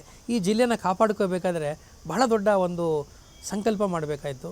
ಜಿಲ್ಲಾ ಆಡಳಿತ, ಜನಪ್ರತಿನಿಧಿಗಳು ಮತ್ತು ಸಾರ್ವಜನಿಕರು ಬಹಳ ದೊಡ್ಡ ಪ್ರಮಾಣದಲ್ಲಿ ಸಹಕಾರವನ್ನು ಕೊಟ್ಟರು. ಟೋಲ್ ಗೇಟ್ಗಳನ್ನು, ಎಲ್ಲ ಚೆಕ್ ಪೋಸ್ಟ್ಗಳನ್ನು ಹಾಕ್ಕೊಂಡು ಹಗಲು ರಾತ್ರಿ ಅನ್ನದೇ ಅದನ್ನು ನಾವು ಕಾಯ್ದು ಮತ್ತು ಪ್ರತಿಯೊಬ್ಬರ ಜೀವವೂ ರಕ್ಷಣೆಯನ್ನು ಮಾಡುವಂಥ ಜವಾಬ್ದಾರಿ ಹೊತ್ತುಕೊಂಡು ಮಾಡಲಿಕ್ಕೆ ಸಾಧ್ಯವಾಗಿದ್ದು ಸಾರ್ವಜನಿಕರು ನೀಡಿದಂಥ ಒಂದು ಸಹಕಾರ ಮತ್ತು ನಮ್ಮ ಅಧಿಕಾರಿಗಳು ಮತ್ತು ವೈದ್ಯರು ನೀಡಿದಂಥ ಭಾಳ ದೊಡ್ಡ ಪ್ರಮಾಣದ ಒಂದು ಬೆಂಬಲ. ಇದು ನಾವು ಯಾವತ್ತೂ ನೆನೆಸ್ಕೋಬೇಕು. ಅದು ರಾಷ್ಟ್ರಮಟ್ಟದಲ್ಲೂ ಕೂಡ ಸುದ್ದಿ ಆಯಿತು. ವಿಶೇಷವಾಗಿ ಏನಪ್ಪ ಅಂತಂದರೆ, ಚಾಮರಾಜನಗರ ಜಿಲ್ಲೆಯ ಜನ ಭಾಳ ಮುಗ್ಧರು ಹೇಗೋ ಹಾಗೆ ಪ್ರಬುದ್ಧರು ಕೂಡ ಹಾಗೆ. ಏಕೆಂದರೆ ಚಾಮರಾಜನಗರ ಜಿಲ್ಲೆ ಆಧ್ಯಾತ್ಮಿಕ ದೃಷ್ಟಿಯಿಂದ ಮತ್ತು ಪ್ರಾಕೃತಿಕ ದೃಷ್ಟಿಯಿಂದ ಅತ್ಯಂತ ಸಂಪದ್ಭರಿತವಾಗಿರ್ತಕ್ಕಂಥ ಜಿಲ್ಲೆ. ಅದಕ್ಕೆ ತಾವು ಒಂದು ಹೇಳ್ತಾ ಇರ್ತೀರಾ, ಚಾಮರಾಜನಗರ ಹಿಂದುಳಿದ ಜಿಲ್ಲೆ ಅಲ್ಲ, ಅದು ಭವಿಷ್ಯದ ಜಿಲ್ಲೆ. ಅಲ್ಲಿ ಅವಕಾಶಗಳು ಬಹಳ ಸೃಷ್ಟಿಸಬಹುದು. ಅದು ಆಧ್ಯಾತ್ಮ ಅಥವಾ ಪ್ರವಾಸೋದ್ಯಮ. ನಾವು ಸುಮ್ಮನೆ ಅಣೆಪಟ್ಟಿಗಳು ಕಟ್ಕೊಂಡು ನಾವು ಹಾಳಾಗ್ತಾ ಇದ್ದೀವಿ. ಹಿಂದುಳಿದು ಜಿಲ್ಲೆ ಹೇಗೆ ಹಿಂದುಳಿಯಕ್ಕೆ ಸಾಧ್ಯ? ಅದು ಹಾಗಾದ್ರೆ ಮುಂದುವರಿಯೋಕ್ಕೆ ಅವಕಾಶನೇ ಇಲ್ವಾ? ಮುಂದುವರಿಯುವಂಥ ಎಲ್ಲ ಸಾಧ್ಯತೆಗಳಿದೆ. ಆ ಸಾಧ್ಯತೆಗಳ ಕಡೆ ನಾವು ಗಮನ ಹರಿಸಬೇಕು. ಸೊ ಹಾಗಾಗಿ ಟೂರಿಸಂ ವಿಚಾರ ತಗೊಳ್ಳಿ. ಆಮೇಲೆ ಚಾಮರಾಜನಗರದಲ್ಲಿ ಕೆಲವು ಪ್ರಾಕೃತಿಕವಾದಂಥ ದೃಶ್ಯಗಳು, ತಾಣಗಳಿದೆ, ಬಹುಶಃ ಎಲ್ಲೂ ಸಿಗ್ಲಿಕ್ಕೆ ಸಾಧ್ಯವಿಲ್ಲ. ದಕ್ಷಿಣದ ಹಿಮಾಲಯ ಅಂತಾರೆ ಸರ್. ಎಕ್ಸಲೆಂಟ್. ಆಮೇಲೆ ಇದೆಲ್ಲದಕ್ಕಿಂತ ಹೆಚ್ಚಾಗಿ ನೋಡಿ, ಮಹದೇಶ್ವರರು ಸ್ವತಃ ನಡೆದಾಡಿದಂಥ ಜಾಗ. ರಾಚಪ್ಪಾಜಿ, ಮಹದೇಶ್ವರರು, ಸಿದ್ದಪ್ಪಾಜಿ, ಮಂಟೇಸ್ವಾಮಿ ಕಾವ್ಯ ಹುಟ್ಕೊಂಡಿದ್ದ ಆ ಪ್ರದೇಶದಿಂದ. ಇಂಥ ಶ್ರೇಷ್ಠವಾದಂಥ ಸಾಹಿತ್ಯ ಮತ್ತು ಸಾಂಸ್ಕೃತಿಕವಾದ ಶ್ರೀಮಂತಿಕೆ ಇರತಕ್ಕಂಥದ್ದು ಹೇಗೆ ಹಿಂದುಳಿದಿರೋ ಜಿಲ್ಲೆ ಆಗ್ಲಿಕ್ಕೆ ಸಾಧ್ಯ? ಅದಕ್ಕೆ ಬೇರೆ ನೀವು ಎಕನಾಮಿಕ್ ದೃಷ್ಟಿಯಿಂದ ಅಥವಾ ಡೆವಲಪ್ಮೆಂಟ್ ದೃಷ್ಟಿಯಿಂದ ಹೇಳಿದ್ರು ಕೂಡ, ನನ್ನ ಪ್ರಕಾರ ಡೆವಲಪ್ಮೆಂಟ್ ದೃಷ್ಟಿಯಿಂದ ಕೂಡ ಸಾಕಷ್ಟು ಅವಕಾಶಗಳಿದೆ ಡೆವಲಪ್ ಮಾಡಲಿಕ್ಕೆ. ಆ ಕಾರಣಕ್ಕಾಗಿ ಭವಿಷ್ಯದಲ್ಲಿ ಅದು ಬಹಳ ದೊಡ್ಡ ಪ್ರಮಾಣದಲ್ಲಿ ಪೊಟೆನ್ಷಿಯಲ್ ಇರತಕ್ಕಂಥ ಜಿಲ್ಲೆ ಅಂತ ನನಗೆ ಇವತ್ತಿಗೂ ಅನಿಸ್ತದೆ. ನನಗೆ ಹಾಗೆ KSIIDCನಲ್ಲಿ ತಾವು MD ಆಗಿದ್ದಾಗ ಶಿವಮೊಗ್ಗ ಏರ್ಪೋರ್ಟ್ ಅದೇನು ನಾವು ಡೆವಲಪ್ ಆಯಿತು, ಅದನ್ನ ಪೂರ್ಣಗೊಳಿಸೋದ್ರಲ್ಲಿ ತಮ್ಮ ಪಾತ್ರ ಬಹಳಷ್ಟಿದೆ. ಅದು ಸ್ಟೇಟ್ ಓನ್ಡ್ ಏರ್ಪೋರ್ಟ್ ಅಂತ ಹೇಳಿ ಆದ್ರೂ ಕೆಲಸ ಮಾಡಿದ ಅನುಭವ ಹಂಚ್ಕೊಳ್ಳೋದಾದ್ರೆ. ಈಗ ನೋಡಿ, ವಿಮಾನಯಾನ ಅಂದರೆ ಈ ಸಿವಿಲ್ ಏವಿಯೇಷನ್ ಅನ್ನೋದು ಕೇಂದ್ರ ಸರ್ಕಾರದ ಸ್ವಾಮ್ಯಕ್ಕೆ ಒಳಪಟ್ಟಿದ್ದು. ಅದು ರಾಜ್ಯ ಸರ್ಕಾರಕ್ಕೆ ಬರುವುದಿಲ್ಲ. ಅಂಥದ್ರೊಳಗಡೆ ನಮ್ಮ ರಾಜ್ಯ ಸರ್ಕಾರ ನೀಡಿದಂಥ ಸಹಕಾರದಿಂದಾಗಿ ನಾನು ಅವಾಗ KSIIDC, Karnataka state industrial investment corporation ಅನ್ನೋದು ನಮ್ಮಲ್ಲಿದೆ. ಭಾಳ ಹಳೆಯದಾಗಿರ್ತಕ್ಕಂಥ ಒಂದು ಕರ್ನಾಟಕ ರಾಜ್ಯದ ಪಬ್ಲಿಕ್ ಅಂಡರ್ಟೇಕಿಂಗ್. ಇದರಲ್ಲಿ ಈಗ ಏನಾಯಿತು, ನಮ್ಮ ಬೆಂಗಳೂರಿನ ಒಂದು ದೇವನಹಳ್ಳಿಯ ವಿಮಾನ ನಿಲ್ದಾಣ ಪ್ರಾರಂಭ ಆದಾಗ ಇದನ್ನು ನೋಡಲ್ ಏಜೆನ್ಸಿಯಾಗಿ ಮಾಡಿಕೊಂಡ್ರು. ವಿಮಾನಯಾನ ಕಾರ್ಯಕ್ರಮಗಳಿಗೆ ನೋಡಲ್ ಏಜೆನ್ಸಿ ಅಂತ ಮಾಡಿಕೊಂಡಾಗ ಇದರ ಅಡಿನಲ್ಲೇ ನಾವು ಈಗ ನಮ್ಮ ಶಿವಮೊಗ್ಗ ಏರ್ಪೋರ್ಟ್ ಕೂಡ ಕನ್ಸ್ಟ್ರಕ್ಷನ್ ಮಾಡಲಿಕ್ಕೆ ಅವಕಾಶ ಆಯಿತು. ಈ ಏವಿಯೇಷನ್ ಅನ್ನೋದು it is A future industry. ಅದಕ್ಕೆ ಹೆಚ್ಚಿನ ಪ್ರಮಾಣದ ಒಂದು ಇನ್ವೆಸ್ಟ್ಮೆಂಟ್ ಬೇಕು. ಸರ್ಕಾರಗಳು ಇನ್ವೆಸ್ಟ್ಮೆಂಟ್ ಮಾಡಬೇಕಾದ್ರೇ ಯೋಚನೆ ಮಾಡ್ತವೆ. ನೋಡಿ, ಆ ಒಂದು ಶಿವಮೊಗ್ಗದ ಒಂದು ಏರ್ಪೋರ್ಟ್ ಮಾಡುವಾಗ ಸುಮಾರು 350 ಕೋಟಿ ರೂಪಾಯಿಯಷ್ಟು ಖರ್ಚು ಮಾಡಿದೆ ಸರ್ಕಾರ. ಅದ್ಭುತವಾದಂಥ ಒಂದು ಫೆಸಿಲಿಟಿಯನ್ನು ನಮ್ಮ ರಾಜ್ಯ ಸರ್ಕಾರ ಮಾಡಿದೆ. ಇವತ್ತಿಗೂ ನೀವು ಶಿವಮೊಗ್ಗಗೆ ನೀವು ಫ್ಲೈಟಲ್ಲಿ ಹೋದರೆ ನಿಮಗೆ ಅದು ಅನುಭವ ಆಗುತ್ತೆ. ಅಂಥ ಒಂದು ಅದ್ಭುತವಾದಂಥ ಉತ್ತಮ ಮಟ್ಟದ ಉತ್ಕೃಷ್ಟವಾದಂಥ ಒಂದು ಏರ್ಪೋರ್ಟನ್ನು ನಾವು ಕರ್ನಾಟಕದಲ್ಲಿದ್ದೀವಿ, ಮಾಡಿಸಿದ್ದೀವಿ. ಈ ಏರ್ಪೋರ್ಟನ್ನು ಪ್ರಶ್ನೆ ಬಂದಿದ್ದೇನೆಂದರೆ, ನಿರ್ಮಾಣ ಮಾಡಿದ ಮೇಲೆ, ಲ್ಯಾಂಡ್ ಅಕ್ವೈರ್ ಮಾಡಿ ನಿರ್ಮಾಣ ಮಾಡಿದ ಮೇಲೆ ಏರ್ಪೋರ್ಟ್ ಅಥಾರಿಟಿ ಆಫ್ ಇಂಡಿಯಾಗೆ ನಾವು ಅದನ್ನು ಟ್ರಾನ್ಸ್ಫರ್ ಮಾಡಬೇಕು. ಹಿಂದೆ ಎಲ್ಲ ಹಂಗೆ ಮಾಡಿಬಿಟ್ಟು ಏರ್ಪೋರ್ಟ್ ಅಥಾರಿಟಿ ಆಫ್ ಇಂಡಿಯಾಗೆ ಟ್ರಾನ್ಸ್ಫರ್ ಮಾಡಿಬಿಡ್ತೀವಿ. ಆದರೆ ಅದ್ರ ಬಗ್ಗೆ ನಮ್ಮದು ಯಾವುದೇ ರೀತಿಯ ಓನರ್ಶಿಪ್ ಇರೋದಿಲ್ಲ. ನಮ್ಮ ರಾಜ್ಯ ಸರ್ಕಾರ ತೀರ್ಮಾನ ಮಾಡ್ತು, ದುಡ್ಡು ನಮ್ಮದು, ಎಲ್ಲ ಅವ್ರಿಗೆ ಕೊಟ್ಬಿಟ್ಟು ಮತ್ತು ನಮ್ದೇನು ಬಂತು ಇಲ್ಲಿ ಅಂತ ಯೋಚನೆ ಮಾಡಿದಾಗ, ಇದು ನಾವೇ ಯಾಕೆ ಮಾಡಬಾರ್ದು ಅಂತ ಯೋಚನೆ ಮಾಡಿದಾಗ, first time in the history of Karnataka, ಇದೊಂದು ಇತಿಹಾಸ, KSIDC ಲೈಸೆನ್ಸ್ಗೆ ಅಪ್ಲೈ ಮಾಡ್ತೀವಿ, ಎಲ್ಲ ಕಂಪ್ಲೀಟ್ ಮಾಡ್ತೀವಿ. ಕಂಪ್ಲೀಟ್ ಮಾಡಿದ ಮೇಲೆ ಲೈಸೆನ್ಸ್ಗೆ ಅಪ್ಲೈ ಮಾಡಿ ಮೊದಲ ಬಾರಿಗೆ KSIDC ತನ್ನ ಒಂದು ಲೈಸೆನ್ಸನ್ನು ಪಡ್ಕೊಳ್ಳುತ್ತೆ. ಲೈಸೆನ್ಸನ್ನು ಪಡ್ಕೊಂಡು ಈ ಕ್ಷಣದವ್ರಿಗೆ ಇವತ್ತರೂ ಕೂಡ KSIDC ಅಂದರೆ state government undertaking is not only constructed, is operating the airport very successfully in Karnataka. ಇದು ನಾವೆಲ್ಲರೂ ಕೂಡ ಬಹಳ ಹೆಮ್ಮೆ ಪಡ್ತಕ್ಕಂಥ ಒಂದು ವಿಚಾರ. ಹೌದು ಸರ್. ಹಾಗೆ ತಾವು ಅಲ್ಲಿ MD ಆಗಿದ್ದಾಗ ಹಾಸನ ಮತ್ತು ವಿಜಯಪುರ ಏರ್ಪೋರ್ಟ್ಗಳ ಬಗ್ಗೆ ಗಮನ ವಹಿಸ್ತೀರಾ, ಜೊತೆಗೆ ಎಲಿ ಟೂರಿಸಮ್ಗೆ ಭಾಳಷ್ಟು ಒತ್ತಾಸೆ ಕೊಡ್ತೀರಾ ಸರ್. ಎಲಿ ಟೂರಿಸಮ್ ಬಗ್ಗೆ ಕರ್ನಾಟಕದಲ್ಲಿ ಎಲಿ ಟೂರಿಸಮ್ಗೆ ಭಾಳ ಒಳ್ಳೆಯ ಒಂದು ಸ್ಕೋಪ್ ಇದೆ. ಅದನ್ನು ಡೆವಲಪ್ ಮಾಡಲಿಕ್ಕೆ ಕೂಡ ಅವಕಾಶ ಇದೆ. ಯಾಕೆಂದರೆ ಕೆಲವು ಇನ್ಅಕ್ಸೆಸಿಬಲ್ ಏರಿಯಾಸ್ ಇದೆ. ಉದಾಹರಣೆಗೆ ನಿಮಗೆ ಮಡಿಕೇರಿ ಆಗ್ಬೋದು, ದಕ್ಷಿಣ ಕನ್ನಡದ ಕೆಲವು ಭಾಗ ಆಗ್ಬೋದು, ಚಿಕ್ಕಮಗಳೂರು ಆಗ್ಬೋದು, ಕಾರವಾರ ಆಗ್ಬೋದು. ಇಂಥ ಕಡೆ ನೀವು ಎಲಿ ಟೂರಿಸಮ್ನ ಪ್ರಮೋಟ್ ಮಾಡಿದರೆ, ಮತ್ತು ಹಂಪಿ ಅಂಥ ಕಡೆ ಎಲ್ಲ ಎಲ್ಲೆಲ್ಲಿ ಟೂರಿಸ್ಟ್ ಡೆಸ್ಟಿನೇಷನ್ಸ್ ಇದೆ ಅವಕಾಶ ಭಾಳ ದೊಡ್ಡ ಪೊಟೆನ್ಷಿಯಲ್ ಇದೆ, ನಂಬರ್ 1. ಎರಡನೇದು, ಇನ್ ಕೇಸ್ ಆಫ್ ಡಿಸಾಸ್ಟರ್ಸ್, ಎಲ್ಲೋ ಒಂದು ಕಡೆ ದೊಡ್ಡ ದೊಡ್ಡ ಮಟ್ಟದ ಫ್ಲಡ್ಸ್ ಬಂದಾಗ, ಡಿಸಾಸ್ಟರ್ಸ್ಗಳಾದಾಗ, ಲ್ಯಾಂಡ್ ಸ್ಲೈಡ್ಸ್ಗಳಾದಾಗ ನೀವು ರೀಚ್ ಆಗೋಕ್ಕೆ ಆಗೋದೇ ಇಲ್ಲ. ಅಲ್ಲಿಗೆ ರೋಡ್ ವೇಸಿಂದ ಅಕ್ಸೆಸಿಬಿಲಿಟಿ ಸಿಗೋದಿಲ್ಲ. ಎಲಿ ಟೂರಿಸಮಲ್ಲಿತ್ತು ಅಂದರೆ ನೀವು ಭಾಳ ಸುಲಭವಾಗಿ ಅಂಥ ಜಾಗಗಳಿಗೆ ರೀಚ್ ಆಗ್ಬೋದು. ಆ ಮೂಲಕವಾಗಿ ಸಮಸ್ಯೆಗಳನ್ನು ಕೂಡ ನೀವು ಬಗೆಹರಿಸಲಿಕ್ಕೆ ಅವಕಾಶ ಇದೆ. ಎಲಿ ಟೂರಿಸಮ್ಗೆ ಕರ್ನಾಟಕ ಭಾಳ ಉತ್ತಮವಾದಂಥ ಒಂದು ಪ್ರಶಸ್ತವಾದಂಥ ಒಂದು ರಾಜ್ಯ ಅಂತ ಹೇಳಲಿಕ್ಕೆ ನಾನು ಬಯಸ್ತೇನೆ. ಖಂಡಿತ ಸರ್. ಇನ್ನು ಡಿಸೆಂಬರ್ 2024ರಿಂದ ತಮ್ಮ ಜರ್ನಿ ಚಿನ್ನದ ನಾಡು ಕೋಲಾರದಲ್ಲಿ ಪ್ರಾರಂಭವಾಗುತ್ತೆ. ಇಲ್ಲಿ ಬಂದ್ಮೇಲೆ ಅನೇಕ ಕಾರ್ಯಕ್ರಮ ಮಾಡಿದ್ದೀರಾ. ಅದರಲ್ಲಿ ಒಂದು ಬಹಳಷ್ಟು ಆಕರ್ಷಕವಾದ ಕಾರ್ಯಕ್ರಮಗಳು RRR ಕಾರ್ಯಕ್ರಮ. ಏನು ಸರ್ ಈ ಯೋಜನೆ? ಒಂದು ಹೆಸರೇ ಒಂಥರ ಹೊಸದಾಗಿದೆಯಲ್ಲ, ಹೇಗೆ ಕೆಲಸ ಮಾಡುತ್ತೆ ಈ ಯೋಜನೆ? ಕೋಲಾರ ಜಿಲ್ಲೆ, ನೀವು ಆಗಲೇ ಚಿನ್ನದ ನಾಡು ಅಂತ ಹೇಳಿದ್ರೆ, ನಾನು ಇಲ್ಲಿ ಬಂದಾಗ ಇವ್ರನ್ನ ಎಲ್ಲರೂ ಅನ್ನದಾತರು ರೈತರನ್ನ ಅಂತಾರಲ್ಲ, ಈ ಕೋಲಾರ ಜಿಲ್ಲೆಯ ಜನ ಚಿನ್ನದಾತರು, ಜಗತ್ತಿಗೆ ಚಿನ್ನವನ್ನು ಹಂಚಿದವು. ಹೌದು ಅಲ್ವಾ? ನಿಮ್ಮ ಮೈ ಮೇಲಿರೋ ಬಂಗಾರ ನಮ್ಮ ಕೋಲಾರದೇ ಆಗಿದ್ದಿರಬೇಕು. ಎರಡನೇದು, ಇಡೀ ಜಗತ್ತಿಗೆ ಮಾವಿನ ಹಣ್ಣು ನಮ್ಮ ಕೋಲಾರದಿಂದ ಬರ್ತದೆ. ಇವತ್ತಿಗೂ ಸಿಲ್ಕು ಮಿಲ್ಕು ಇಡೀ ಜಗತ್ತಿಗೆ ನಮ್ಮ ಕೋಲಾರ ಫೇಮಸ್. ನಿಮ್ಗೆ ಆಶ್ಚರ್ಯ ಆಗ್ಬೋದು, ಕೋಲಾರದ ಜನ ಒಂದು ನದಿ ವ್ಯವಸ್ಥೆ ನಮ್ಮಲ್ಲಿಲ್ಲ, ಶಾಶ್ವತವಾದ ನದಿ ವ್ಯವಸ್ಥೆ ನಮ್ಮಲ್ಲಿಲ್ಲ. ಇಡೀ ಕೋಲಾರದ ಸಾಂಸ್ಕೃತಿಕ ಬದುಕು, ಸಾಮಾಜಿಕ ಮತ್ತು ಆರ್ಥಿಕ ಬದುಕು ನಿಂತಿರೋದು ಕೆರೆಗಳ ಮೇಲೆ. ಅಂದರೆ ಇಲ್ಲಿರ್ತಕ್ಕಂಥ 3232 ಕೆರೆಗಳು ಈ ನಾಡಿನ, ಈ ಜಿಲ್ಲೆಯ ಜೀವನಾಡಿಗಿದ್ದಾಗೆ. ಅಂಥ ಜನಕ್ಕೆ ಇಲ್ಲಿ ಪ್ರತಿ ನೀರಿನ ಪ್ರತಿ ಹನಿಯ ಮಹತ್ವ ಗೊತ್ತಿದೆ. ಆ ಕಾರಣಕ್ಕಾಗಿ ಇವತ್ತು ಇಲ್ಲಿ ಜನ ನನಗೆ ಹೆಂಗೆ ಕಾಣಿಸ್ತಾರೆ ಅಂದರೆ, ರೈತರು ಇಲ್ಲಿ ತುಂಬ ಎಂಟರ್ಪ್ರೈಸಿಂಗಾಗಿ ಕಾಣಿಸ್ತಾರೆ. ಬಹಳ ಶ್ರಮವನ್ನು ಹಾಕ್ತಕ್ಕಂಥ ಪರಿಶ್ರಮಿಗಳು, ಮತ್ತು ಜೀವನವನ್ನು ಚೆನ್ನಾಗಿ ನಿಭಾಯಿಸ್ತಕ್ಕಂಥ ಆ ಛಾತಿ ಇದೆಯಲ್ಲ, ಆ ಒಂದು ಹಂಬಲ ಇದೆಯಲ್ಲ, ಬದುಕಬೇಕು ಅನ್ನೋ ತುಡಿತ ಇಲ್ಲಿ ನಾನು ಹೆಚ್ಚಾಗಿ ಕಂಡಿದ್ದೀನಿ. ಅದಕ್ಕೊಂದು ಎಕ್ಸಾಂಪಲ್ ಕೊಡ್ತೀನಿ ನಿಮಗೆ. ಕೋಲಾರ ಜಿಲ್ಲೆಯಲ್ಲಿ ಒಂದು ಕುಟುಂಬ, 2 ಮಕ್ಕಳಿರುತ್ತೆ ಕುಟುಂಬ, 2 ಹಸುನ ಸಾಕ್ಕೊಂಡು ಒಬ್ಬ ಮಗಳನ್ನ ಇಂಜಿನಿಯರಿಂಗ್ ಮಾಡ್ತಾರೆ, ಒಬ್ಬ ಮಗಳನ್ನ ಡಾಕ್ಟರ್ ಮಾಡ್ತಾರೆ. ಅಂತಹ ಒಂದು ಸಾಮರ್ಥ್ಯ, ಅಥವಾ ಅದನ್ನು ನೀವು ವಿಲ್ ಪವರ್ ಅಂತ ಕರೀತೀರಾ, ಆ ಛಲದಿಂದ ಬದುಕುವಂಥ ಈ ಮಣ್ಣಿನಲ್ಲಿ ಅದೊಂದು ಆ ಗುಣ ಇದೆ ಅಂತ ನನಗೆ ಅನಿಸುತ್ತೆ. ಇಲ್ಲಿಗೆ ಬಂದ ಮೇಲೆ ನೋಡಿ, ನಾನು ಹಿಂದೆ ಇದೇ ಜಿಲ್ಲೆಯಲ್ಲಿ ನಾನು ವೃತ್ತಿಯನ್ನು ಪ್ರಾರಂಭ ಮಾಡಿದ್ದೆ 33 ವರ್ಷದ ಕೆಳಗಡೆ. ಈಗ ಜಿಲ್ಲಾಧಿಕಾರಿಯಾಗಿ ಈಗ ಡಿವೈಡ್ ಆಗಿರ್ತಕ್ಕಂಥ ಕೋಲಾರ ಜಿಲ್ಲೆಗೆ ಬಂದೆ. ಇಲ್ಲಿಗೆ ಬಂದು ನೋಡಿದಾಗ ಭಾಳಷ್ಟು ಚಾಲೆಂಜಸ್ ಇತ್ತು. ಎಲ್ಲರ ಸಹಕಾರ, ವಿಶೇಷವಾಗಿ ನಮ್ಮ ಸಚಿವರುಗಳು, ಜನಪ್ರತಿನಿಧಿಗಳು ಮತ್ತು ಸಾರ್ವಜನಿಕರ ಸಹಕಾರದಿಂದ ಸಮಸ್ಯೆಗಳೆಲ್ಲ ಬಗೆಹರಿಸಲಿಕ್ಕೆ ಸಾಧ್ಯವಾಯಿತು. ಈಗ ತಾವು ಕೇಳ್ತಿರುವಂಥ ಒಂದು RRR ಮಾಡಲ್ ಅಂತ, ಟ್ರಿಪಲ್ ಆರ್ ಅಂತ, ಅದು ನಮ್ಮ ಆರೋಗ್ಯ ಇಲಾಖೆಯಿಂದ ಬಂದಂಥ ಒಂದು ಉತ್ತಮವಾದಂಥ ಒಂದು ಕಾರ್ಯಕ್ರಮ. ನಮ್ಮ DH ಅವರು ವಿಶೇಷವಾದ ಕಾಳಜಿಯನ್ನು ಅದರ ಬಗ್ಗೆ ವಹಿಸಿದರು. RR ಅಂತ ಏನಪ್ಪ ಅಂದರೆ, ಈಗ ತಾಯಿ ಮತ್ತು ಶಿಶು 2 ಬರ್ತವಲ್ವ, ಈ ಹೆರಿಗೆಗೆ ಬರ್ತಕ್ಕಂಥ ತಾಯಿಯ ಸಂಖ್ಯೆಯಲ್ಲಿ, ಮರಣದ ಸಂಖ್ಯೆಯಲ್ಲಿ ಜಾಸ್ತಿ ಇರೋದನ್ನು ಕಡಿಮೆ ಮಾಡಬೇಕು. ಅಂದರೆ ತಾಯಿಯ ಮರಣ ಪ್ರಮಾಣವನ್ನು ಕಡಿಮೆ ಮಾಡತಕ್ಕಂಥ ಉದ್ದೇಶ ಇಟ್ಕೊಂಡು ಜಾರಿಗೆ ತಂದಂಥ ಒಂದು ಕಾರ್ಯಕ್ರಮ. ನಮ್ಮ ರಾಜ್ಯದ ಮಾನ್ಯ ಮುಖ್ಯಮಂತ್ರಿಗಳು, ಹಿಂದೆ ಇದ್ದ ಮುಖ್ಯಮಂತ್ರಿಗಳು ನಮಗೆ ನಿರ್ದೇಶನವನ್ನು ಕೊಟ್ಟರು. ಈ ತಾಯಿಯ ಮರಣ ಪ್ರಮಾಣವನ್ನು ಕಡಿಮೆ ಮಾಡಬೇಕು ಮತ್ತು ಶಿಶು ಮರಣ ಪ್ರಮಾಣವನ್ನು ಕೂಡ ಆದಷ್ಟು ಜಿಲ್ಲೆಗಳಲ್ಲಿ ಕಡಿಮೆ ಮಾಡಬೇಕು ಅಂತ. ಅದನ್ನು ಗಮನದಲ್ಲಿ ಇಟ್ಟುಕೊಂಡು ಈ ಮಾಡೆಲ್ ಶುರು ಮಾಡೋದು. Very simple model. ಏನಪ್ಪ ಅಂದರೆ, ಈ ಹೆರಿಗೆ ಸಂದರ್ಭದಲ್ಲಿ ಎಲ್ಲ ಹೆರಿಗೆಗಳು ಕೂಡ ಎಲ್ಲ ಗರ್ಭಿಣಿಯರು ಸರಳವಾಗಿ ಆಗೋದಿಲ್ಲ. ಕೆಲವು ಗರ್ಭಿಣಿಯರಿಗೆ ಒಂದಷ್ಟು ಕ್ರಿಟಿಕಲ್ ಪ್ರೆಗ್ನೆನ್ಸಿಸ್ ಅಂತ ಕರಿತೀವಿ. ಅಂಥವುಗಳನ್ನ ಐಡೆಂಟಿಫೈ ಮಾಡ್ತೀವಿ ನಾವು. ನಂಬರ್ 1, ಅಂಥವ್ರಿಗೆ ನಾವು ಹೆಚ್ಚು ಮುತುವರ್ಜಿ ವಹಿಸ್ತೀವಿ. ಅದು ಮೊದಲನೇ R ಅಂತಂದರೆ ರೀಅಸೆಸ್ಮೆಂಟ್ ಆಫ್ ದ ರಿಸ್ಕ್. ಯಾಕೆಂದರೆ ರಿಸ್ಕ್ ಜಾಸ್ತಿ ಇದೆ, ಕ್ರಿಟಿಕಲ್ ಪ್ರೆಗ್ನೆನ್ಸಿ ಇರೋದ್ರಿಂದ, ರಿಸ್ಕ್ ಜಾಸ್ತಿ ಇರೋದ್ರಿಂದ ಆ ಅಸೆಸ್ಮೆಂಟನ್ನು ಮತ್ತೆ ಮಾಡೋಣ, ಹೆಚ್ಚು ನಿಗಾ ವಹಿಸೋಣ, ಹೆಚ್ಚು ಮುತುವರ್ಜಿ ವಹಿಸೋಣ. ಪ್ರತಿ ಹಂತದಲ್ಲೂ ಕೂಡ, ಹೆಜ್ಜೆ ಹೆಜ್ಜೆಗೂ ಕೂಡ ಹೇಗೆ ನಾವು ಮಾನಿಟರ್ ಮಾಡಬೇಕು ಅನ್ನೋದು ಮೊದಲನೇ ಹಂತ, ರೀಅಸೆಸ್ಮೆಂಟ್ ಆಫ್ ದ ರಿಸ್ಕ್. ಎರಡನೇದು ಏನು ಮಾಡಬೇಕು, ಇಂಥ ಸಂದರ್ಭಗಳು ಯಾವುದೇ ರೀತಿಯಾದಂಥ ಒಂದು ಹೆರಿಗೆ ಸಂದರ್ಭ ಯಾರಿಗೆ ಬಂದರೂ ಕೂಡ ಅಲ್ಲಿ ಅಲ್ಲಿ ಡಿಲೇನ ಸಂಪೂರ್ಣವಾಗಿ ನೀವು ಕಡಿಮೆ ಮಾಡಬೇಕು. ರಿಡಕ್ಷನ್ ಆಫ್ ಡಿಲೇ ಅಂದರೆ ವಿಳಂಬವನ್ನು ನೀವು ಆದಷ್ಟು ಕಡಿಮೆ ಮಾಡಬೇಕು. ಸೆಕೆಂಡ್ R ಅಂದರೆ ಅವ್ರು ಎಲ್ಲೇ ಇರಲಿ, ಅವರು ಈಗ ಉದಾಹರಣೆಗೆ ಯಾವುದೋ ಗ್ರಾಮದಲ್ಲಿರ್ತಾರೆ, ತಕ್ಷಣ ಅವ್ರ ಆಸ್ಪತ್ರೆ ಅನುಕೂಲ ಬೇಕಂದ್ರೆ ಆಸ್ಪತ್ರೆಗೆ ಕರ್ಕೊಂಬರಂಗಿರಬೇಕು, ಆ್ಯಂಬುಲೆನ್ಸ್ ಬೇಕಂದರೆ ಆ್ಯಂಬುಲೆನ್ಸ್ ಬೇಕು, ಬ್ಲಡ್ ಅವಶ್ಯಕತೆ ಇದ್ದರೆ ಬ್ಲಡ್ ಬ್ಯಾಂಕಿಂದ ತರಿಸಬೇಕು.